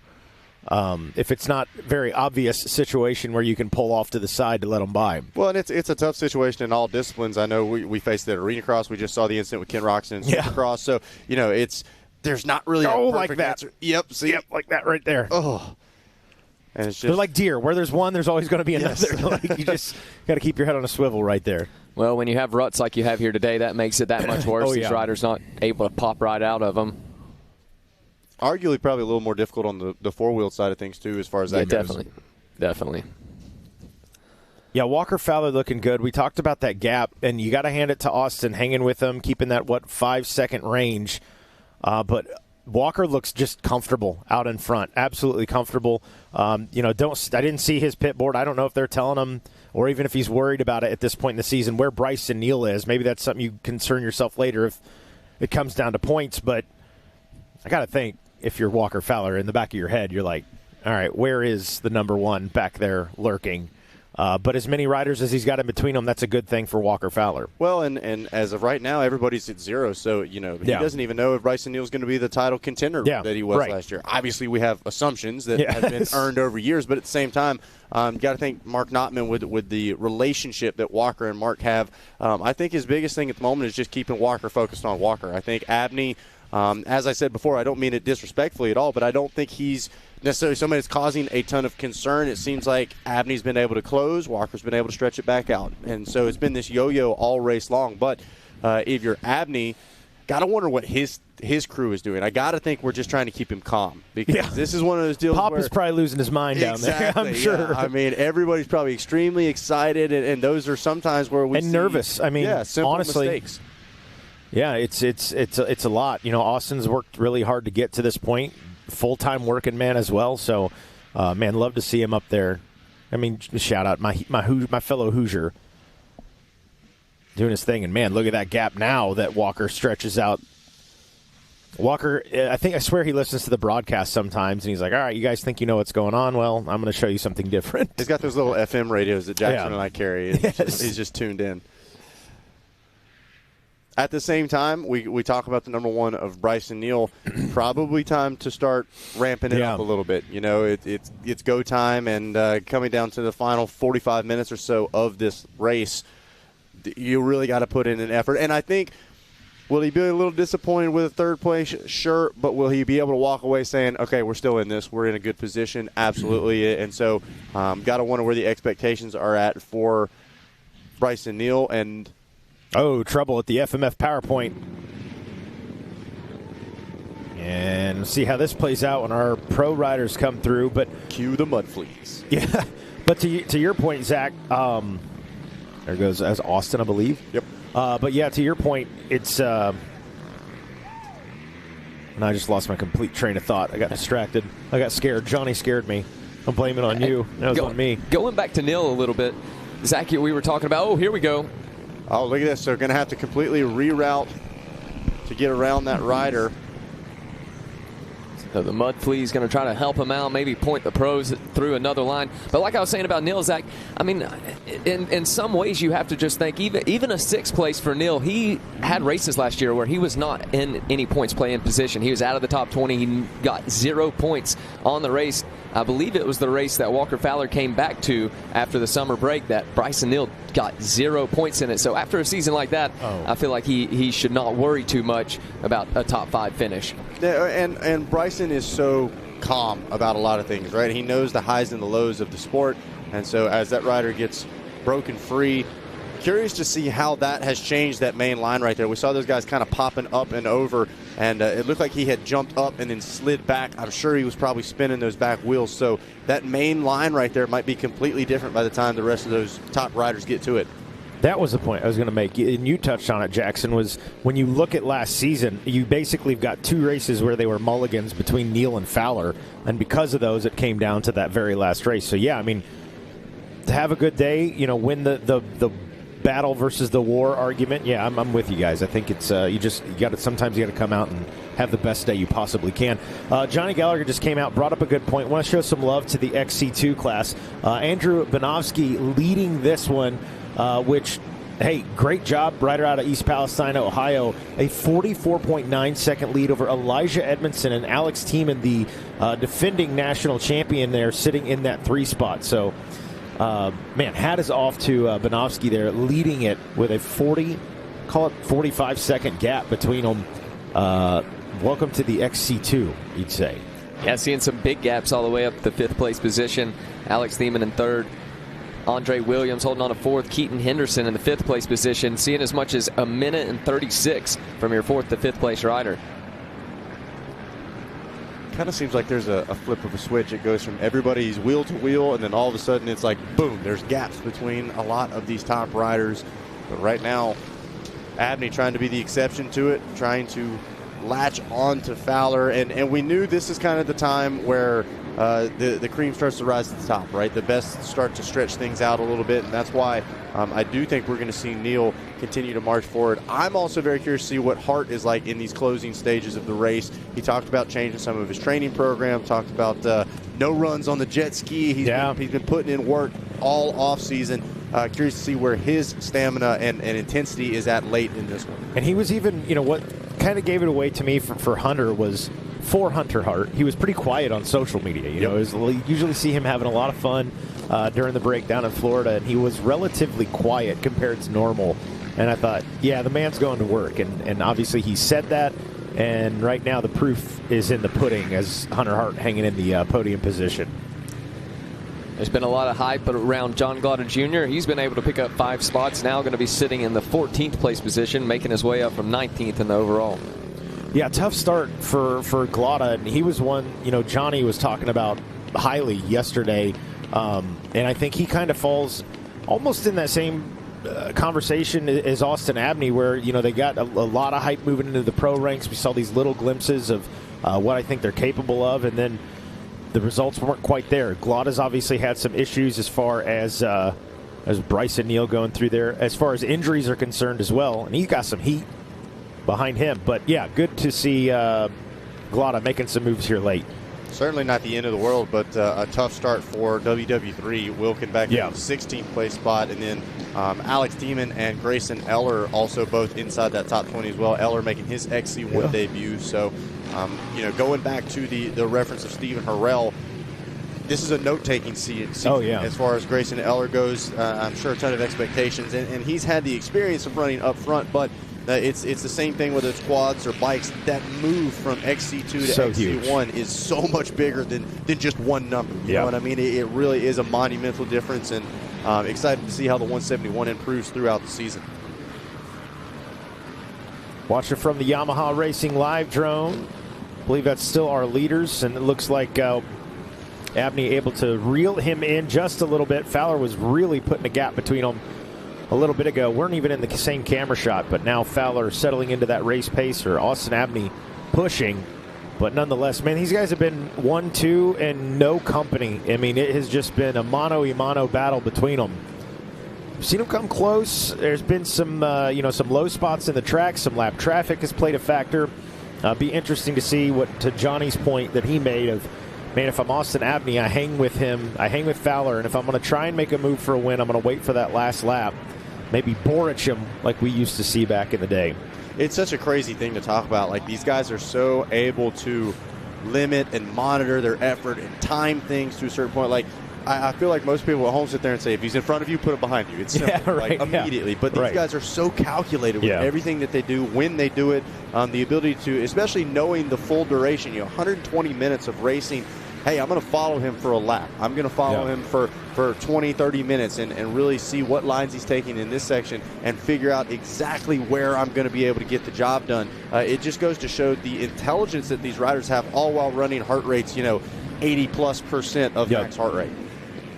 You know what else is impressive? That our buddy Gabe there on the Yamaha Racing Live Drone able to keep up with these riders through that fog, man. It is starting to get foggy out here. Yeah, it's getting dense, and we are so grateful to have that live drone on there. Those overhead shots of the line choices, those overhead split lanes and stuff like that, you don't get that without this live drone. And so everybody's got critics. Apparently we're not good at announcing. There's better drone operators out there apparently as well, but I'm telling you, Gabe's one of the best. And you guys aren't too bad either, right? Gabe's not even listening right now. He's Bryson Neal locked in. Yeah. OPAG letting us know he don't have time for any compliments. He's got that Yamaha live drone to fly. Taking a look here on screen. Yeah, I just saw Abney rolling through there. Leaders are through. Maybe we can get a glimpse of our third place now.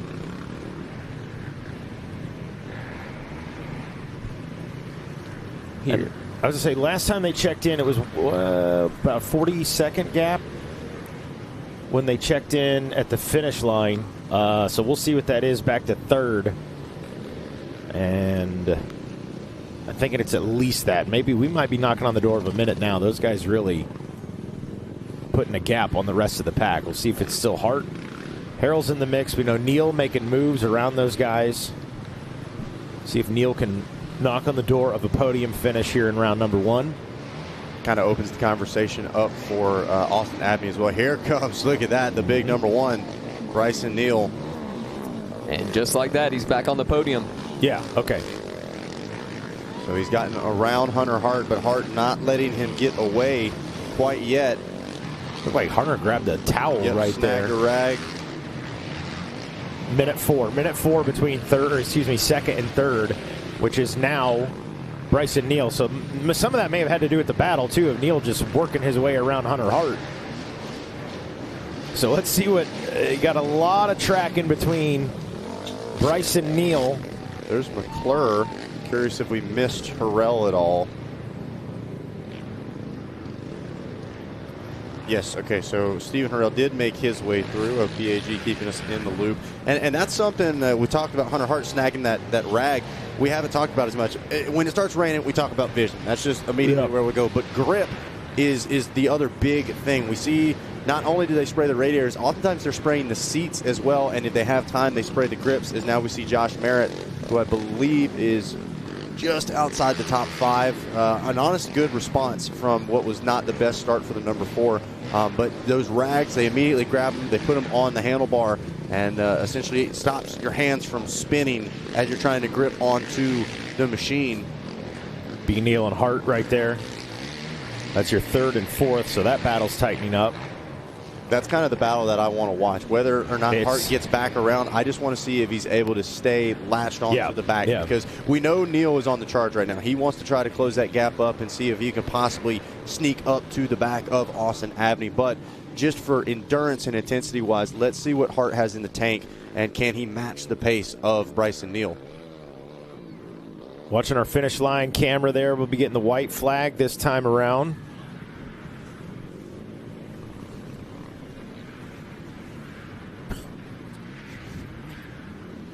So Walker Fowler leading. Walker Fowler, this has been his race, and it's interesting. We come into round number 1, we talk about, everybody's healthy in the best shape. Saw Fowler walk in the starting line and, dude, absolute unit. I don't know what all he did to train in the offseason, but, man, Fowler looked good, looked strong. Showing it here out in first place early in the Big Buck GNCC, and whatever Austin Abney did in the offseason, man, you did something right. As there it is, white flag out now, and we'll see what that gap is. There is Abney in the 2 spot. Can't be much. Yeah, I was about to say, that's not a lot at all.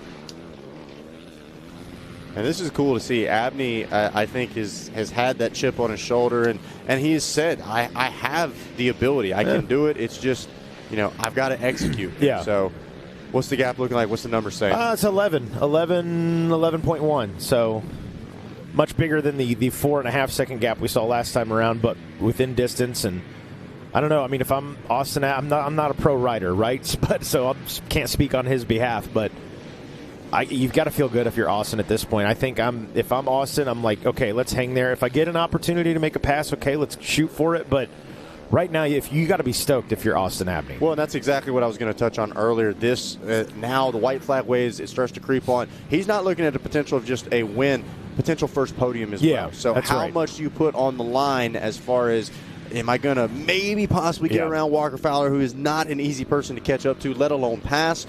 But he does have a minute and 5 seconds back to the next rider. So at this point, I think you hit the nail on the head. Now, with that said, the guy in third place has got a number 1 on his front plate. So he very well, by the end of this last lap, he might be there knocking on the door. And there you go, past winners. Yeah, third place knows how to get it done here as well. Bryson Neal. And, to add to this, these are your past winners of the Big Buck GNCC. For a number of years after 2020, we were coming here twice a year for the not Big Buck Tiger Cat King Big GNCC. I think I butchered that name. Close enough. Tiger, what do we call it? Tiger Run. There you go. I should know. We wore those Lisa Frank we got outfits. the cat suits. That's all that matters. But yeah, he was cleaning off wins there. So this has been Bryson Neal's property for the last at least 4 or 5 years. Complete dominance.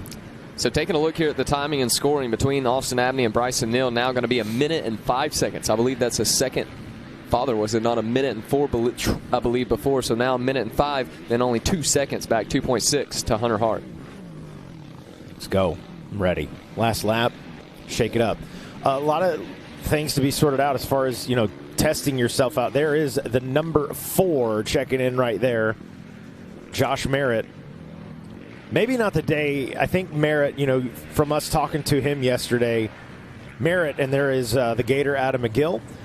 Merritt expects to be on the podium at this point, but given, I think, everything that's gone on today, still a good ride by him, and obviously still a lot of racing left.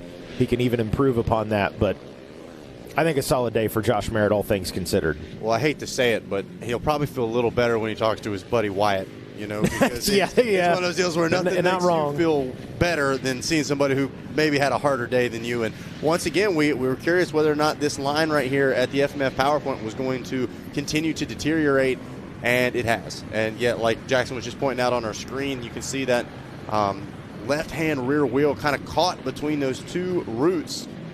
And this is, I keep telling you. There you go. Out of the way. That'll work. Hey, shout out to the Mud Fleas. Even if you've not raced GNCC, almost everybody's going to know that feeling of when you're stuck in a vehicle, you can't get it to go either way, no matter what you do. That was me at the Old Gray last year, just trying to get in the place. Yeah.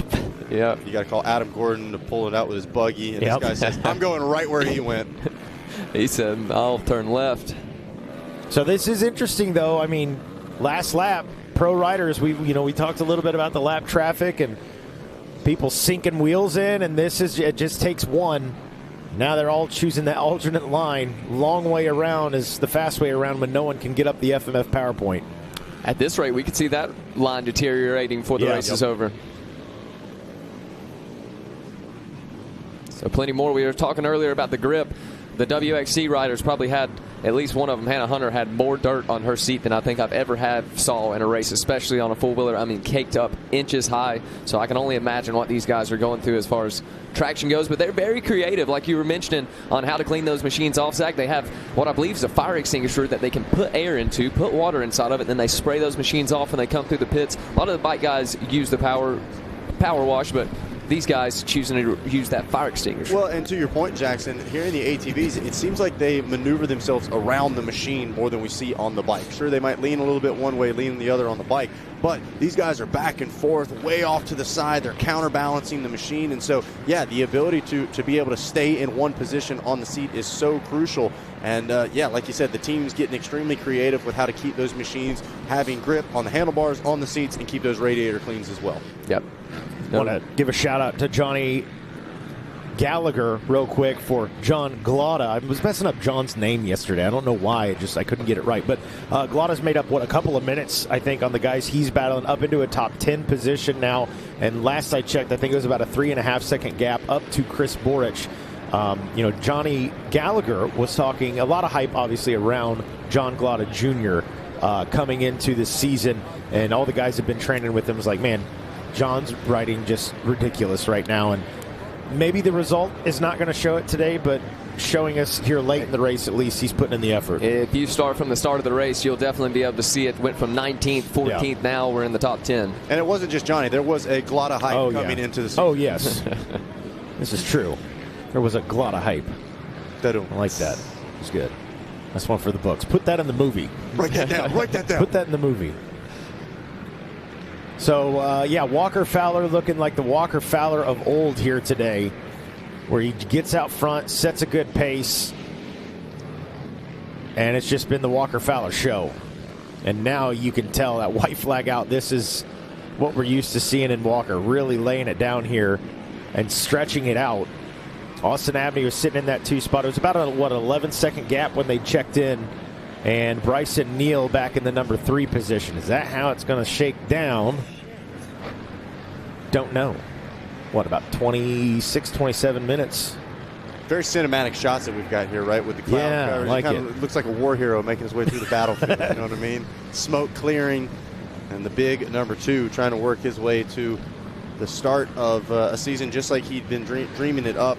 And Johnny even touched on it earlier, deciding to run that number 2 as motivation, Jackson. And it's so interesting and cool to see what these guys do as far as to keep themselves motivated. A lot of them, it's just it's focused on myself, focused on my family. And then I think these guys don't always share with us how much they do think about other riders and what, who beat them and who they feel shouldn't have beat them. And Walker Fowler truly feels like he still belongs to be on the top. And he showed us that at the tail end. He showed he still got the grit, right? The last-second decision after surgery to come back and race that completely changed the end of the season as we continue to see problems at the FMF PowerPoint. Oh, boy. These guys, that's going to give some guys some motivation right there. Yeah, that absolutely. Stupid tree at the PowerPoint. Yep. Yeah, those riders going to have to really hit that one with some speed, make it over that route. Well, we watched the FMF PowerPoint, show some more love to those guys out of the XC2. Banowski still leading that one. Your defending champ now able to get around Elijah Edmondson up into the 2 spot. About an 8-second gap between them now. Andrew Banowski, just ridiculous today. Absolutely ridiculous. Look at Austin Abney, quick thinking right there, avoiding some lap traffic, decided to take the long way around and then tucked back underneath one of the lap riders. Split-second decisions that could ultimately save half a minute or so, depending on how bad the situation gets in this PowerPoint. To your point, Jackson, got to wonder whether or not that secondary line has started to get caught up or bunched up as well, because all of these riders choosing to just take the long way around. Yeah, good heads-up play right there by Austin. Oh, so this rider is still stuck. He's very, very stuck. Very stuck. I mean, the bike may stay there. That's part of the property now. I said, poor guy. My goodness. Hey, you guys up there with the umbrellas, help him out. At least cover him with the umbrella. You don't have to, but... And there is Hurrell. Did we miss Bryson Neal? Surely not. It was a pretty good gap. I don't... May have missed him on a pan, perhaps, but Hurrell in 4th, maybe 3rd. Pulling out of the Johnny G question mark. Is it 4th? It would have been 5th, right? Because Hart was right. Oh, that's right. Neal, yeah. So Hart. So did we miss Neal and Hart coming through there? Surely not. Stop calling me Shirley. I don't know. Now all of the lappers are like, okay, that's a very loud machine coming through here late. That's Walker Fowler on the move, doing his thing out in front and just looking real good to set the foundation for 2025. At least what we can see, a lot of fog coming into play here, still sprinkling here in Union, South Carolina. The weather has been getting colder all morning long. I do not believe it's gotten warmer since this morning. And these riders having to go into it head first. There's no doubt about it. It is very chilly out there, and the rain is still coming down. Glad we can have our Yamaha Racing live drone up and at it. Not quite enough rain that we're having to retire it. No, it's just that annoying mist that just won't go away. You got to use the windshield wipers, but they still squeak. Yep. Yeah. That was Walker Fowler right there, rolling through, getting around some lap traffic. And that kind of did it some justice there, just to how deep some of this track is getting. This also does some justice to show the gap. Yeah. Abney was, 11 seconds as they took the white flag, so That's him. A little muddy on the front. So Abney's still sitting in that 2 spot. It was 11 and some change when they checked into the finish. Now we'll keep our eyes out for Bryson Neal. Looking for Neal and Hunter Hart. Those guys were having a good battle of their own. And then we saw Harrell coming through the... And there's Bryson Neal. Wow, that was... 14 seconds back, Johnny. Johnny Gallagher said 14 seconds back. So where is Hunter Hart behind him? I'm thinking with the pace that Neal is rolling... A minute There's 5 Hart to 14. That is it. No goggles. Quite the time there. So no goggles for Hunter Hart. Bryson Neal charging 14 seconds back. Austin Abney is going to have some company before that checkered flag flies here. I have no doubt. And that looked like Harrell right there, was it not? The chest protector, yeah. So Harrell checks in, or checks through there in that number 5 spot. We welcome back into the booth Johnny Gallagher, and you just said yes. Neal's going to be on Abney before this one's over. 14-second gap. Going, yeah, minute 5 down to 14, 15 seconds in the span of 4 or 5 miles. Yeah. Now, granted, we don't see every section of this racetrack. There you see a rider off to the side of the track with somebody stuck in the ruts. Could it have held up both Walker Fowler and the rider we see on screen, Austin Abney? Let's count it down on this shot. So that is Abney right there, up over the top at 38.44 over the top of the FMF PowerPoint. Now coming down the hill, that is the big number 1 of Bryson Neal right there. So 7, 8, 9, 10, 11, 12, 13, 14, 15 seconds, basically. So, yeah, it's about the same. But I just wanted to make sure I'd counted that right. But look at this. Hunter Hart still right there as well. So suddenly what seemed like kind of a cruise for, Walker Fowler and Austin Abney on this last lap. Just a kind of a parade to the finish in 1 and 2. Looks like Hunter Hart and Bryson Neal looking to maybe try to spoil the party, come up and get in the mix here. And just back here is the number 5 of Stephen Harrell. He's got a lap rider in front of him. But we're going to see if he's able to still make that line up the FMF PowerPoint work. And he does. You can see him really kind of leaning back, trying to get the grip and making sure he makes it up that line. But, suddenly things are changing. And Bryson Neal, who we could have maybe just a couple of miles ago said, going to settle for a podium position, if he's getting these pit boards, and I assure you, the minute that he sees Austin Abney, it will be an entire new sense of urgency for Bryson Neal. Points, baby, points. We've talked about it so many times. 5-point gap between first and second. Another 4 bonus points there for the number 2 spot over third. So these are valuable, valuable points. These are not 1-point position changes. These are 2 points, 3 points if you can make up these positions. Go ahead. I was just going to say that is 50 seconds that they have been able to gain since the last time they came through the finish line. 50 seconds. Yeah, the track is just getting slicker. It's like the rain is kind of coming and it's making everything slick, and then when it stops, it starts to tack up. It's just such an unsure race surface for all these guys right now. And what it looks like to me is Walker Fowler and Austin Abney have kind of settled in. They're flying. They're absolutely moving. Now we see Adam McGill through. But it looks like Bryson Neal, last couple of miles, must have just thrown caution to the wind and said, I'm going to go full lock-in mode. The Bidwell Bullet is ready to go. Let's see it. We were talking earlier, Johnny, when you look at the standings of last season, it really came down to a mulligan by Bryson Neal in round 10 and a mulligan by Walker Fowler in round 7. If either of those guys had had a better race where they were in a podium position, the championship would have ended up different. Well, maybe the same for Bryson Neal, but the point is it would have been wrapped up before Ironman, or we would have been looking at a Walker Fowler champion. So do you have to win every race? Not necessarily, but I think for a title contention, you pretty much got to be on that podium almost every single race. Yeah, and to your point, and hate to point this out, rider we do not even see showing up in the top 20 right now is Wyatt Wilkin. Our third-place rider from last season, when you talk about mulligans, he looked like he was trying to salvage some points here today, running around that 15th, 16th place overall, and now has fallen outside of the top 20. Jackson Burrell is trying to get a track on him in our scoring system to figure out exactly where he sits, but he is outside of the top 20 overall. Another thing I'd like to point out, we're hyping up Bryson Neal right now, and he's looking good. Catching a rider today and passing a rider are two very different things. We saw that. Bryson Neal very quickly made up the gap to the back of Hunter Hart, Jared McClure earlier in the race, and then spent an entire lap it took him to be able to get around McClure, and then another half a lap before he could get around Hunter Hart. So just because he's able to, get back to the rear wheels of Austin Abney does not mean by any means that he'll be able to make the pass, but that's a big, imposing number one. Jackson, you were able to track down Wyatt Wilkin? So far, sitting in the 34th place position. Not the day that he is looking for, certainly, but the nice thing about GNCC Racing, 2 more weeks, you get to go again. That's right. That's it, yes. A little warmer conditions down in Florida. I'm pretty sure Antarctica would be warmer than... Yeah. Yes. Wyatt Wilkin has not checked in for lap number 3, so he very well could keep dropping. Tough break for Wyatt Wilkin. We'll keep our eyes on that. Meanwhile, Walker Fowler leading this one out in front.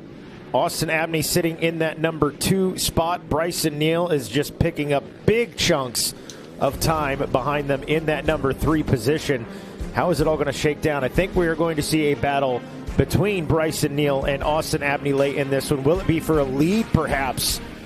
All coming down here to round number 1. Walker Fowler trying to hang on for the first win of the season. We'll see how it all shakes down right after this. Everywhere but the seat. The seat is leather. Alan, we get it. You love your bike. We do too. That's why we're America's #1 motorcycle insurer. But do you have to wedge it into everything? What? I don't do that. This reminds me of my bike. The Wolf was about the size of my new motorcycle. Have you seen it, by the way? Happy birthday, Grandma! Really? Look how the brushstrokes follow the line of the gas tank. Hey! Brought my +1. Jamie.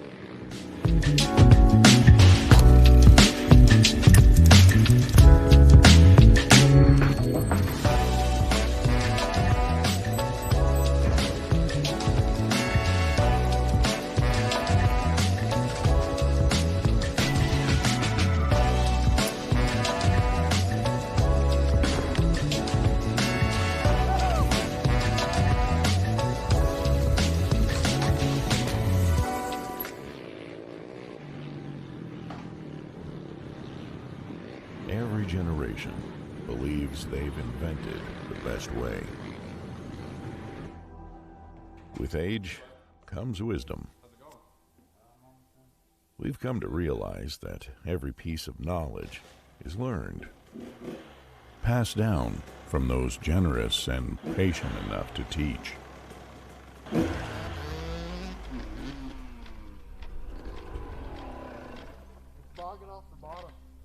Take a look. Legacy. It's not about leaving something behind to be remembered by. It's realizing that the future lies within the next generation. Let's call it a man. All right. The nature of true progress is humbly building something bigger than yourself. Rocky Mountain ATV MC. This is our legacy.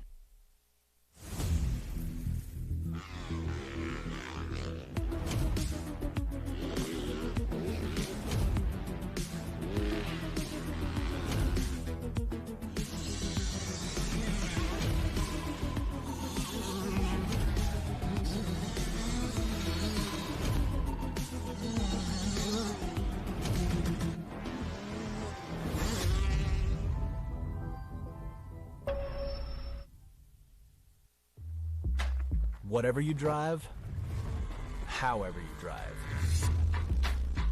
AMSOIL specially engineers lubricants to maximize power, performance, and protection in your vehicles, so you can work hard and play hard with confidence.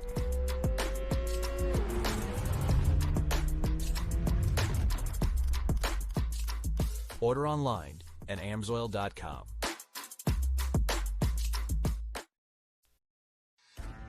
Progressive GNCC Racing is brought to you by Progressive.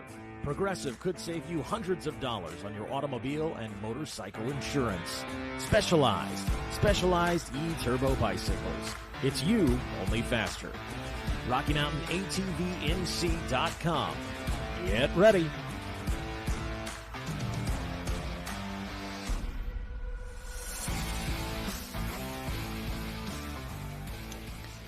And welcome back to GNCC Live here at the VP Racing Fuels Big Buck GNCC, Union, South Carolina. Valentine's Day weekend on a chilly, chilly South Carolina Saturday. Has a lot of S's. Walker Fowler leading the way. We welcome back into the booth Johnny Gallagher.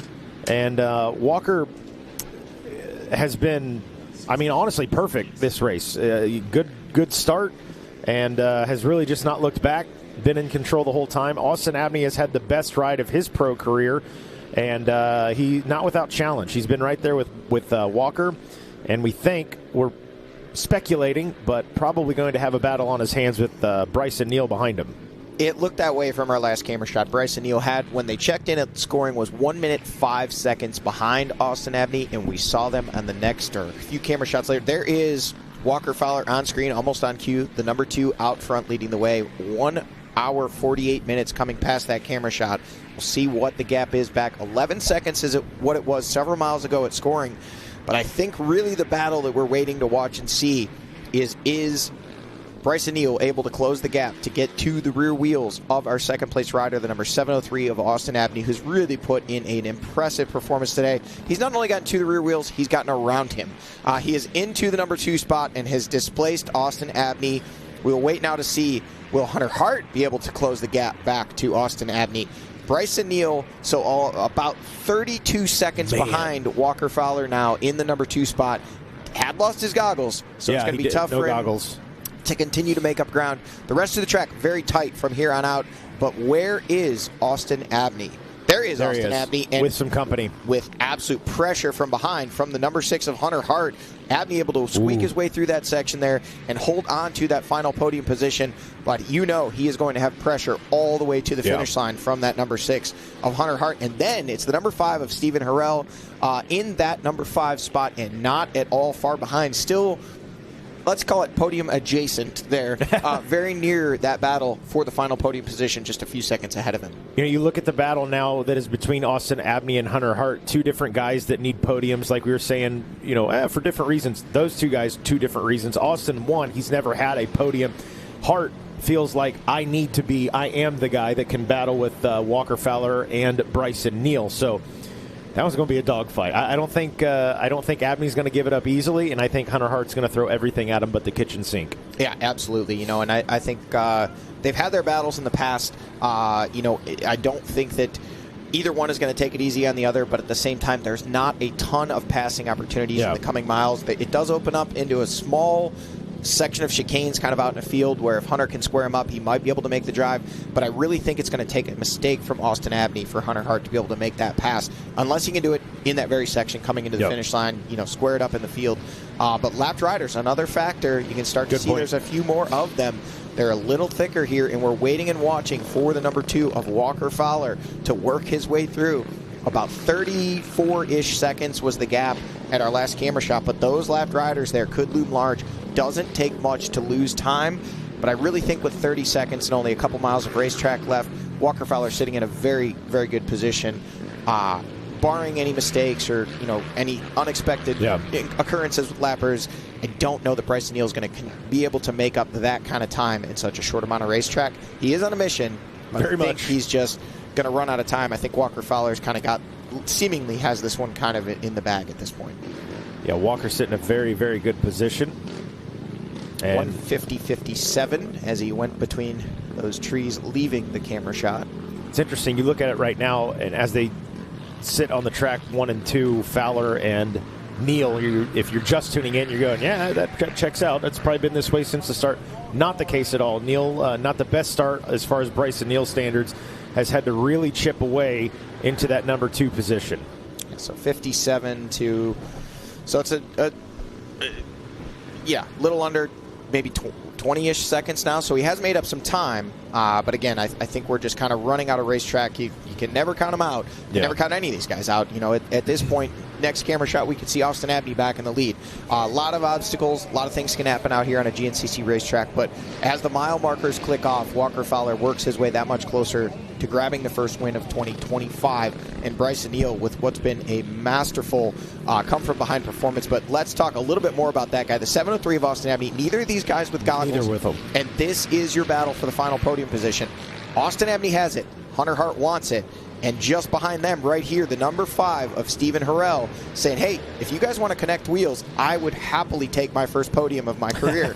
And he has rode a very, very solid race all day today. Yeah, he's really been great here in round one. It's going to be interesting. We don't know really how the story is going to play out until we get after that, what will now be the Talladega round, I guess. But great start. I mean, sensational start, and we know what confidence does.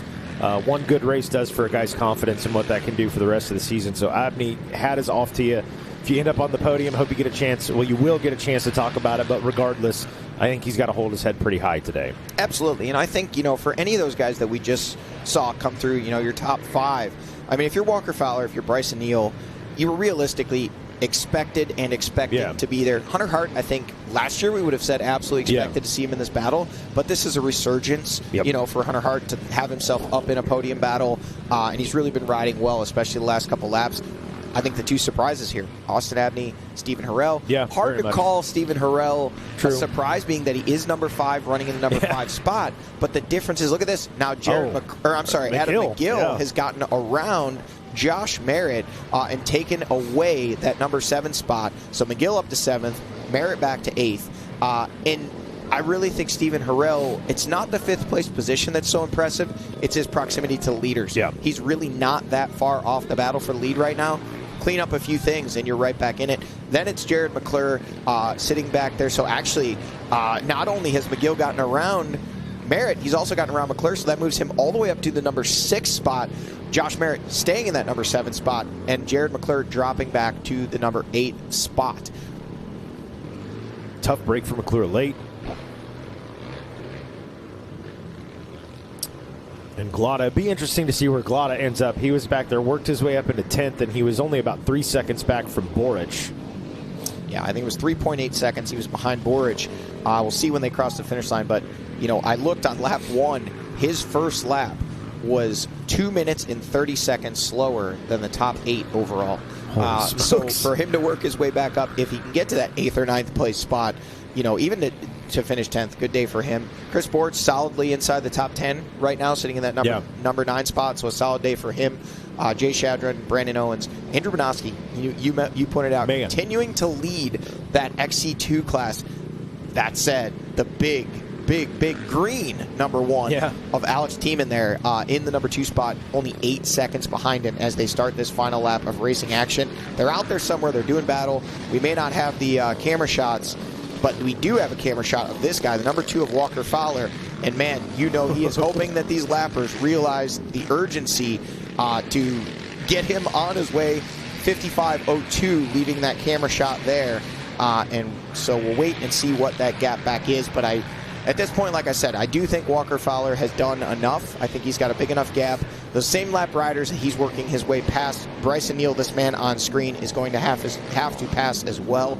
So it looks like it's about 22 seconds, 24. So, yeah, back up around that 25-second range. It had dropped down a little bit in our last camera shot. But I think the in and out that we're seeing there of that time is the lapped riders. Yeah. They're having to work their way through those lappers. Very tight section of trees, a lot of pine trees, just hard to navigate your way through there.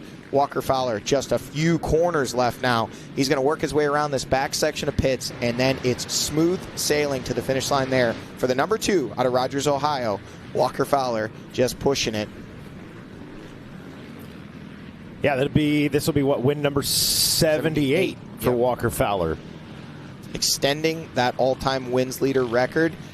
78 wins. And it's insane. Not that long ago, we were talking about would he be able to get even one more win. Yeah. And, now he's extending that lead from 75 to 76 to 77, and now just a few corners away from notching win number 78. The rider out of Rogers, Ohio, Walker Fowler, on a mission, second place off the start today, working his way into the lead pretty quickly. Yeah. And really Austin Abney put up a great fight, got next to him a few times. He did.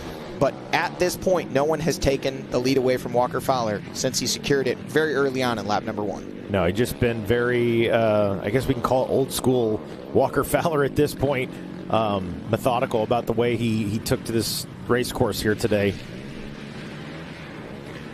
Just been in control from start to finish. Nearly flawless race. for Walker Fowler. Our Yamaha Racing Live drone showing just how foggy it's getting. Hard to even follow the action. Now this is even closer to the finish line. These guys working their way through. We'll wait and see. Waiting for that big number 2 to come popping out. The change from 723 back to number 2. Walker Fowler saying, that's the motivation I need to come back after this championship. I was going to ask you about the number. Is he going to run the 723 or the 2? He shows up at the 2. Is that why? He said. That's the word on the street. Okay, all right. There it is, folks.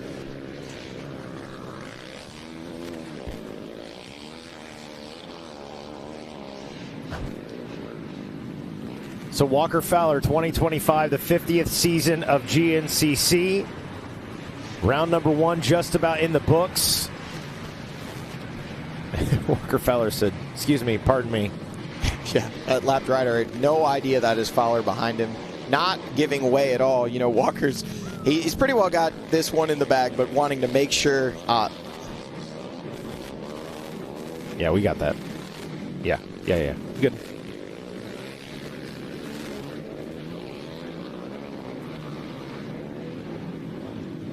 Just got to do it 12 more times, Johnny. Yeah, Walker this is it. 12 more times. The final little section of racetrack here popping out. He is very, very nearly now working his way through the chicanes.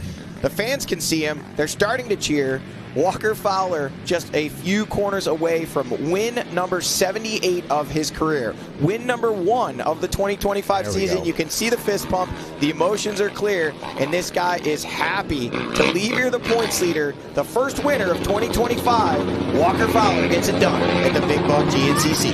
Man, a huge congratulations. A little head shake right there from Walker Fowler. You're going to be all smiles after this one.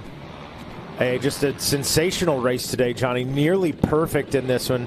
Gets a congratulations from his mechanic, Mark Notman.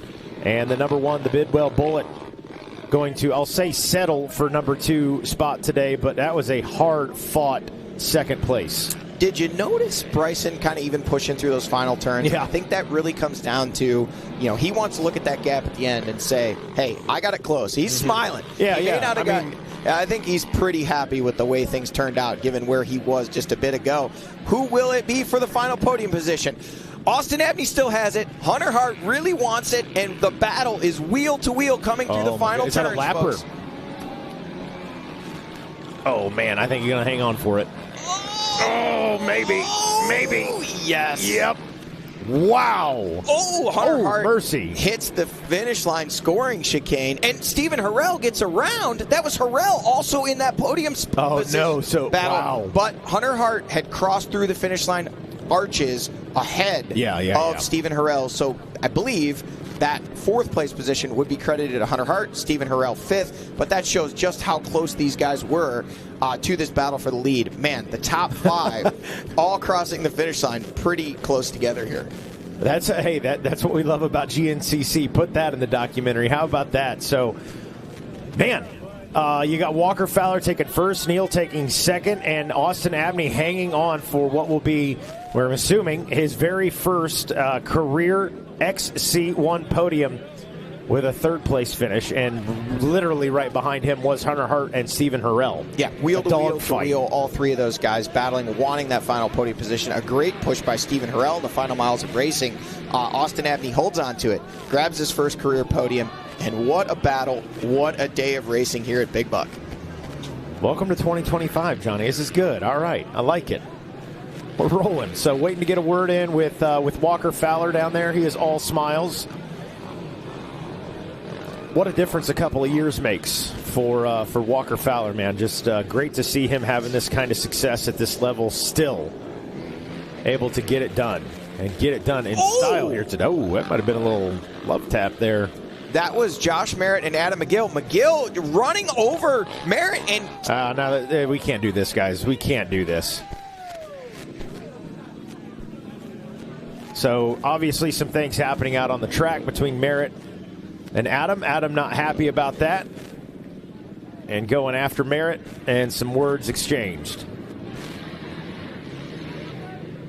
And Adam's got to keep his composure right there. I mean, stuff. Johnny, you know better than I do. Things happen out on the track. You can get frustrated, but Adam's a veteran rider, and he's better than that. So frustrating to watch. But it's all on camera now. So what a battle for the top 5. Those guys, I mean, I don't even know what to say about that last couple turns of action between Stephen Harrell in that number 5 yes. spot, which technically he crossed the scoring beacon in the number 4 spot. Hunter Hart actually, there's where the race actually ends there versus where the finish line is. There were some changes, but we do think Austin Abney 3rd, Hunter Hart 4th, and Stephen Harrell in the number 5 spot. What a battle. Walker Fowler getting it done, and Bryson Neal a charge from behind for number 2. What a great battle today. Love it. And now we get to hear from him. I believe Zach Heron standing by with our winner, Walker Fowler. All right, thanks, guys. I am down here with the number 2. He's taking stuff out of his ear. He's shaking hands. He's some babies. Has 78 XC1 and the first win of the 2025 season. Walker, man, just take us through it. That's probably a dream ride for you. You got into the number 1 spot and controlled the race from there. Take us through things from your perspective. Absolutely. I just I knew I needed a good start. I didn't get a great jump, but everyone kind of went wide, and just I focused on myself and just kept myself out of trouble. Biking the track yesterday, I had a couple of lines picked out, and I lost my voice yelling at lappers that last lap, but just got to the lead that first lap and just kept myself out of trouble. Austin Abney was riding a great race. Really wish he could have held on for second, but congrats to him on his first podium and third. He rode a heck of a race, man. He got around me in the pits. He about got around me on a hill climb. He was applying pressure, but he usually doesn't race with goggles, so I assume that last couple laps he started having some vision issues, and man, I had extended a really good lead there, but the lap traffic started getting hung up in the deep ruts that last lap. But that's where it pays to have a lead. So I used it. I sat there. A bunch of fans held some banners up that I know damn well I should not go under. I said, no, that's cheating. And they're like, no, it's not. And I said, yeah, it is. So I sat there and I let the riders go, and I lost a lot of time. But, I did it the right way, and I feel good about it. And I'm man, am I pumped. That was fun. I just kind of no pressure the whole time, I really enjoyed that, and hats off to Bryson coming through there at the end too, man. It's going to be a dogfight. Going to be a dogfight for sure. We got to touch on it. You had run the number 1 for so long, then we saw the 723. We're deciding to run the number 2 this year, and sounds like that was a little motivation for you. Talk about that decision and how that motivation has found you here in the number 1 spot today. Yeah, just going back to when we were hungry to have that number 1 plate, and wondering what it was always like, and now I wonder what it would feel like again. So, and the biggest other reason is no one knew who I was. There's so many triple-digit Yamahas on the track. No idea if I was a lapper, or a back runner, or something else. Number 2 on there, and people respect that. So I had, hats off to the fans, the riders getting out of the way, doing what they could. That big number 2, she was plowing some dirt, man, and man, these Kenda Havocs were just absolutely digging out there. I'm so pumped to get a win with my first race on the Kendas. It was they were awesome in these conditions, so I'm very ecstatic, and man, being our motor fired, this Yamaha was just absolutely flawless.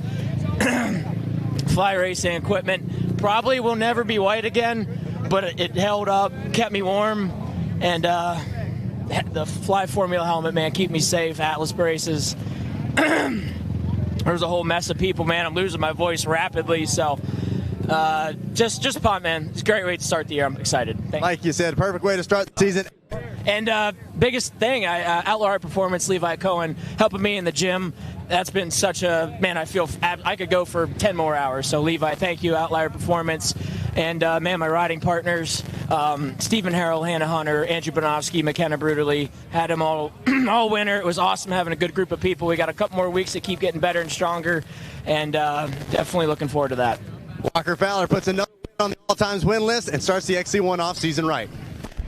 Well, big congratulations to Walker Fowler right there. And I liked that perspective. You and I had just speculated as far as the number goes, the 723 versus the 2. And there it is. You put the 2 on there. Reminds him of the old days when he was hungry to take that from some fella named Chris Borich. But, yeah, cool stuff. I love it.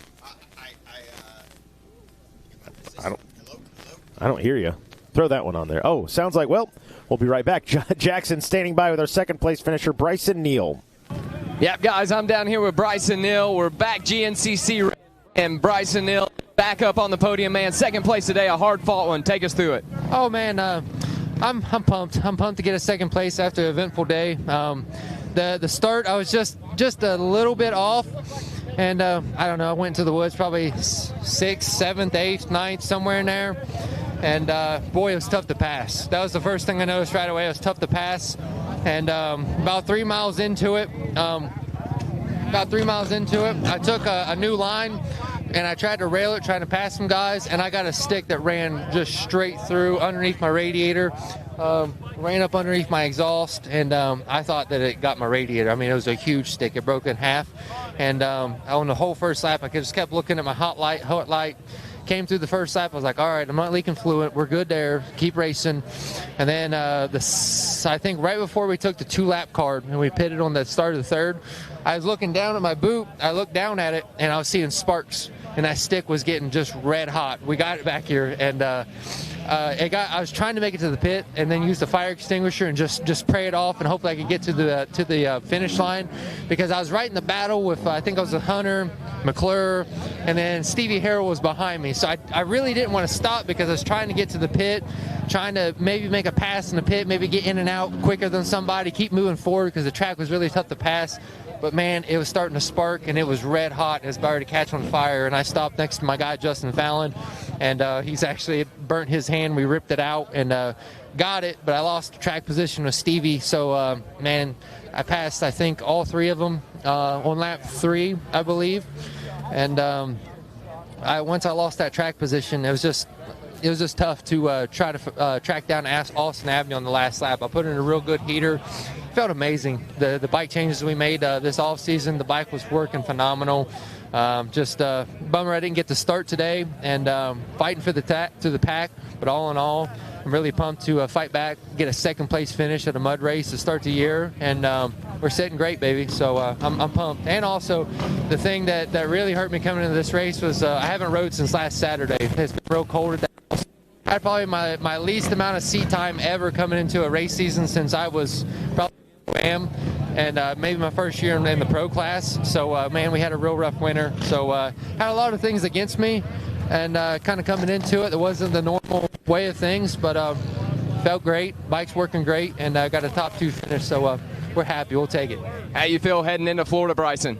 Oh, we're pumped. Just hopefully just get down to some good weather and just feel the sun on your face.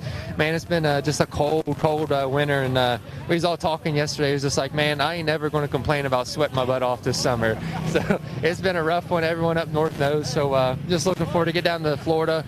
We're in really good shape, and hopefully have some good battles and get back on top and try to get a win there, because I really love the sand. All right, guys, he's ready for some sun. That's Bryson Neal, your second place. Well, congratulations to Bryson, hanging on for that second place finish. Yeah, I mean, a great comeback ride. He talked about some challenges. That's the funny thing. We have Racer TV. We follow these guys almost all the way around the track, but we did not realize the struggles that he was having to actually stop, dislodge something from his machine that was causing sparks. Everything was getting hot. They were able to get that sorted. Great crew behind him. Got back to work, made those passes, got himself up to the number 2 spot, salvaging some really good points for the day. And now we're going to be standing by here with a man who has got to be all smiles. His very first XC1 Pro podium, Jackson Burrell, I believe, standing by with Austin Abney. Oh, yeah, he is all smiles, guys. Austin Abney, you're up on the podium at 3rd place today, man. Take us through it. Man, it's been it was a short but long winter, We stuck to our program this year, did what we said we were going to do, and came out here prepared finally for the first time in my career, and it shows. So Levi, without live performance, I can't thank you. Man, you've been fighting here in the XC1 class for some time now. What does it mean to you to finally get this podium finish? This was the year. It was either make or break my career. I had to get a podium. I had a not so good finish there at Ironman. I mean, it was decent, but it was actually my worst Ironman finish in history overall wise, even back from college A days. So I had all winter to sit and think on that, and that's all I needed. And here we are, going to be a happier. Came to the finish line. Quad's a little beat up, but we got time to get it fixed. Austin, how do you feel rolling into round number 2? How are you feeling about the rest of the season? I feel really good. I felt really comfortable out there today. I know, it was a mudder, so it levels playing field out a little bit. But, man, I felt really, really good. Just got to get through 2 sandy rounds. I don't do too well in sand, but you know what? Maybe this will be the year for it. We'll see. All right, guys, we'll let them go celebrate. That's Austin Abney, your third place. Well, big congratulations to Austin, and give a shout-out to Levi Cohen as well. Just seems to be cranking these results for these guys as far as the standings go, as far as the results go, clicking off podiums here. So to recap, look at the specialized race recap on a chilly Saturday morning. Man, guys getting tangled up there. That was, Chris Boric and was it Stephen Harrell? Yeah, and a great comeback ride from Harrell. But, early on it was Walker Fowler working his way around our hole shot earner, which was Jared McClure, and then from there it was a battle. We saw Austin Abney trying to get around McClure, and those guys just those three started to push away from the group behind them, and then Abney ultimately able to work his way around, latches onto Walker Fowler, and Fowler actually did say that Austin Abney made a pass in the pit, so it sounds like Austin Abney had a really quick pit, was able to get out, get the lead, and then he said almost passed him again on a hill climb. And but he said, hey, I knew he didn't ride with goggles, so when I had the opportunity, I just kind of put the hammer down. Maybe he had some vision issues. I was able to get away, but these two were really locked about that far apart for much of the race today. Here we can see again Austin Abney right there, Walker Fowler in sight, charging and riding very, very well, saying felt this was a make-or-break year for him. What a way to start it off. Yeah, I mean, you can't say enough good things about him, and we even said it during the broadcast. If you win, you podium, or you're just off of the podium today, you got to hold your head high, and now he's got the hardware to show it. First career podium is pretty special. And then how about the late drive by the Bidwell Bullet, Bryson Neal, to put himself in a podium position? Yeah, and as we were watching those middle laps kind of materialize, something wasn't adding up. Bryson Neal put in a great charge, made up a bunch of time, got up in where he was in a podium battle, and then suddenly just kind of unexpectedly dropped back. Gave up a few positions and a bunch of time, him telling us after the race an issue where he had something wedged into his machine that was causing all kinds of sparks and heat, and he had to stop, make those adjustments. He said one of his crew members actually burning his hand pretty badly, but able to dislodge that and put himself in a position where he could do just this right here, charge back up to a number 2 spot for second place points on the day, and then this was the battle coming to the finish line. Man, and Hunter Hart absolutely throwing everything at him but the kitchen sink, coming down to the absolute wire. We'll get that shot in a second. But how about this? A head nod right there from Walker Fowler, your race leader, and bring it in for number 78 of his career and the all-time wins leader. Yeah, 78 wins. I mean, that is impressive. Coming out, after, frankly, a very disappointing Ironman for Walker Fowler. Yeah. To come out and grab the win. Big statement for him here today. So Fowler, Neal, Abney, Hart, Harrell, Merritt, McGill. For the moment, we'll see how that one plays out. We had some curricular activity there late in this one, some frustrations running high for those guys. Hey, Chris Borch, I believe 8th place on the day. Solid day for Chris. Yeah, John Glauda Jr. in 9th, and Jared McClure rounding out the top 10. I believe that was that. So, what a day, man. It's wild. Mikey, you normally do this part, but I'm going to take over since I'm talking. Oh, man. Final thoughts on the day. One, congratulations to my fellow Hoosier, Austin Abney. I know, we've had a lot of conversations on and off camera about how much that meant to him. So congratulations to him. Keep up the good work. Honestly, Johnny, I think you'll agree with me. If we've got more players fighting for podiums, that's good. I mean, Wyatt Wilkin, not up to his potential today. He knows that. This is the mulligan. All right, we're moving on to Florida. Josh Merritt made a late pass right there. Obviously some drama. I'm sure we're going to hear about that. But he had to charge late. Maybe not where we're used to seeing Merritt. I'm excited for the rest of the season. We always say we got to get through the first 3 rounds. But if the rest of the season's anything like today, folks, we're in for a treat. Yeah, and I'll go ahead and say my final thoughts on the day. Chilly temps, but hot racing action. Yes. Man, it was Walker Fowler really controlled this one from the beginning. Can't say any big surprises there, but the action behind him was fast and furious. Austin Abney is my biggest takeaway for the day. You could hear in that post-race video or interview, you could hear the determination in his voice. He said, hey, I'm normally not a sand rider, but maybe this is the year we change that. Well, guess what, folks? 2 weeks from now, we're in the sands of Florida. Austin Abney coming in hot off his first podium. To me, he's the big takeaway from the day, and so many guys up front in the mix, and I think there's several that we didn't even get to see their best stuff today. So I'm ready to go. Let's run round 2 tomorrow. Not here. Let's go some more warm-up. Can we go to Florida? Yeah. No, it was good. It was good. I think that is going to wrap things up for us, man. We'll take a break here tonight. We'll be back tomorrow. Knock a couple wheels off. We've got Big Buck bikes tomorrow. For the broadcast, going to be starting at 12:30, and then, of course, we'll have Wild Boar down in Florida as well. And then, of course, RCSX Daytona. We're going to be in Daytona before you know it. So on behalf of Jackson Burrell, Zach Herron, Johnny Gallagher, our camera operators, Mike Colbert, Matt Gabriel, John Hefner, Adam, as well as Leah, Kirsten, and Jack, our drone pilot, Gabe Scholl, manager Dan Reinhart, our engineer in charge, Jordan McFadden, our director, Don Hampton, producer, Adam Gordon, and our executive producer is Carrie Jo Russell. I'm Mikey Waynes, and we'll see you at the races.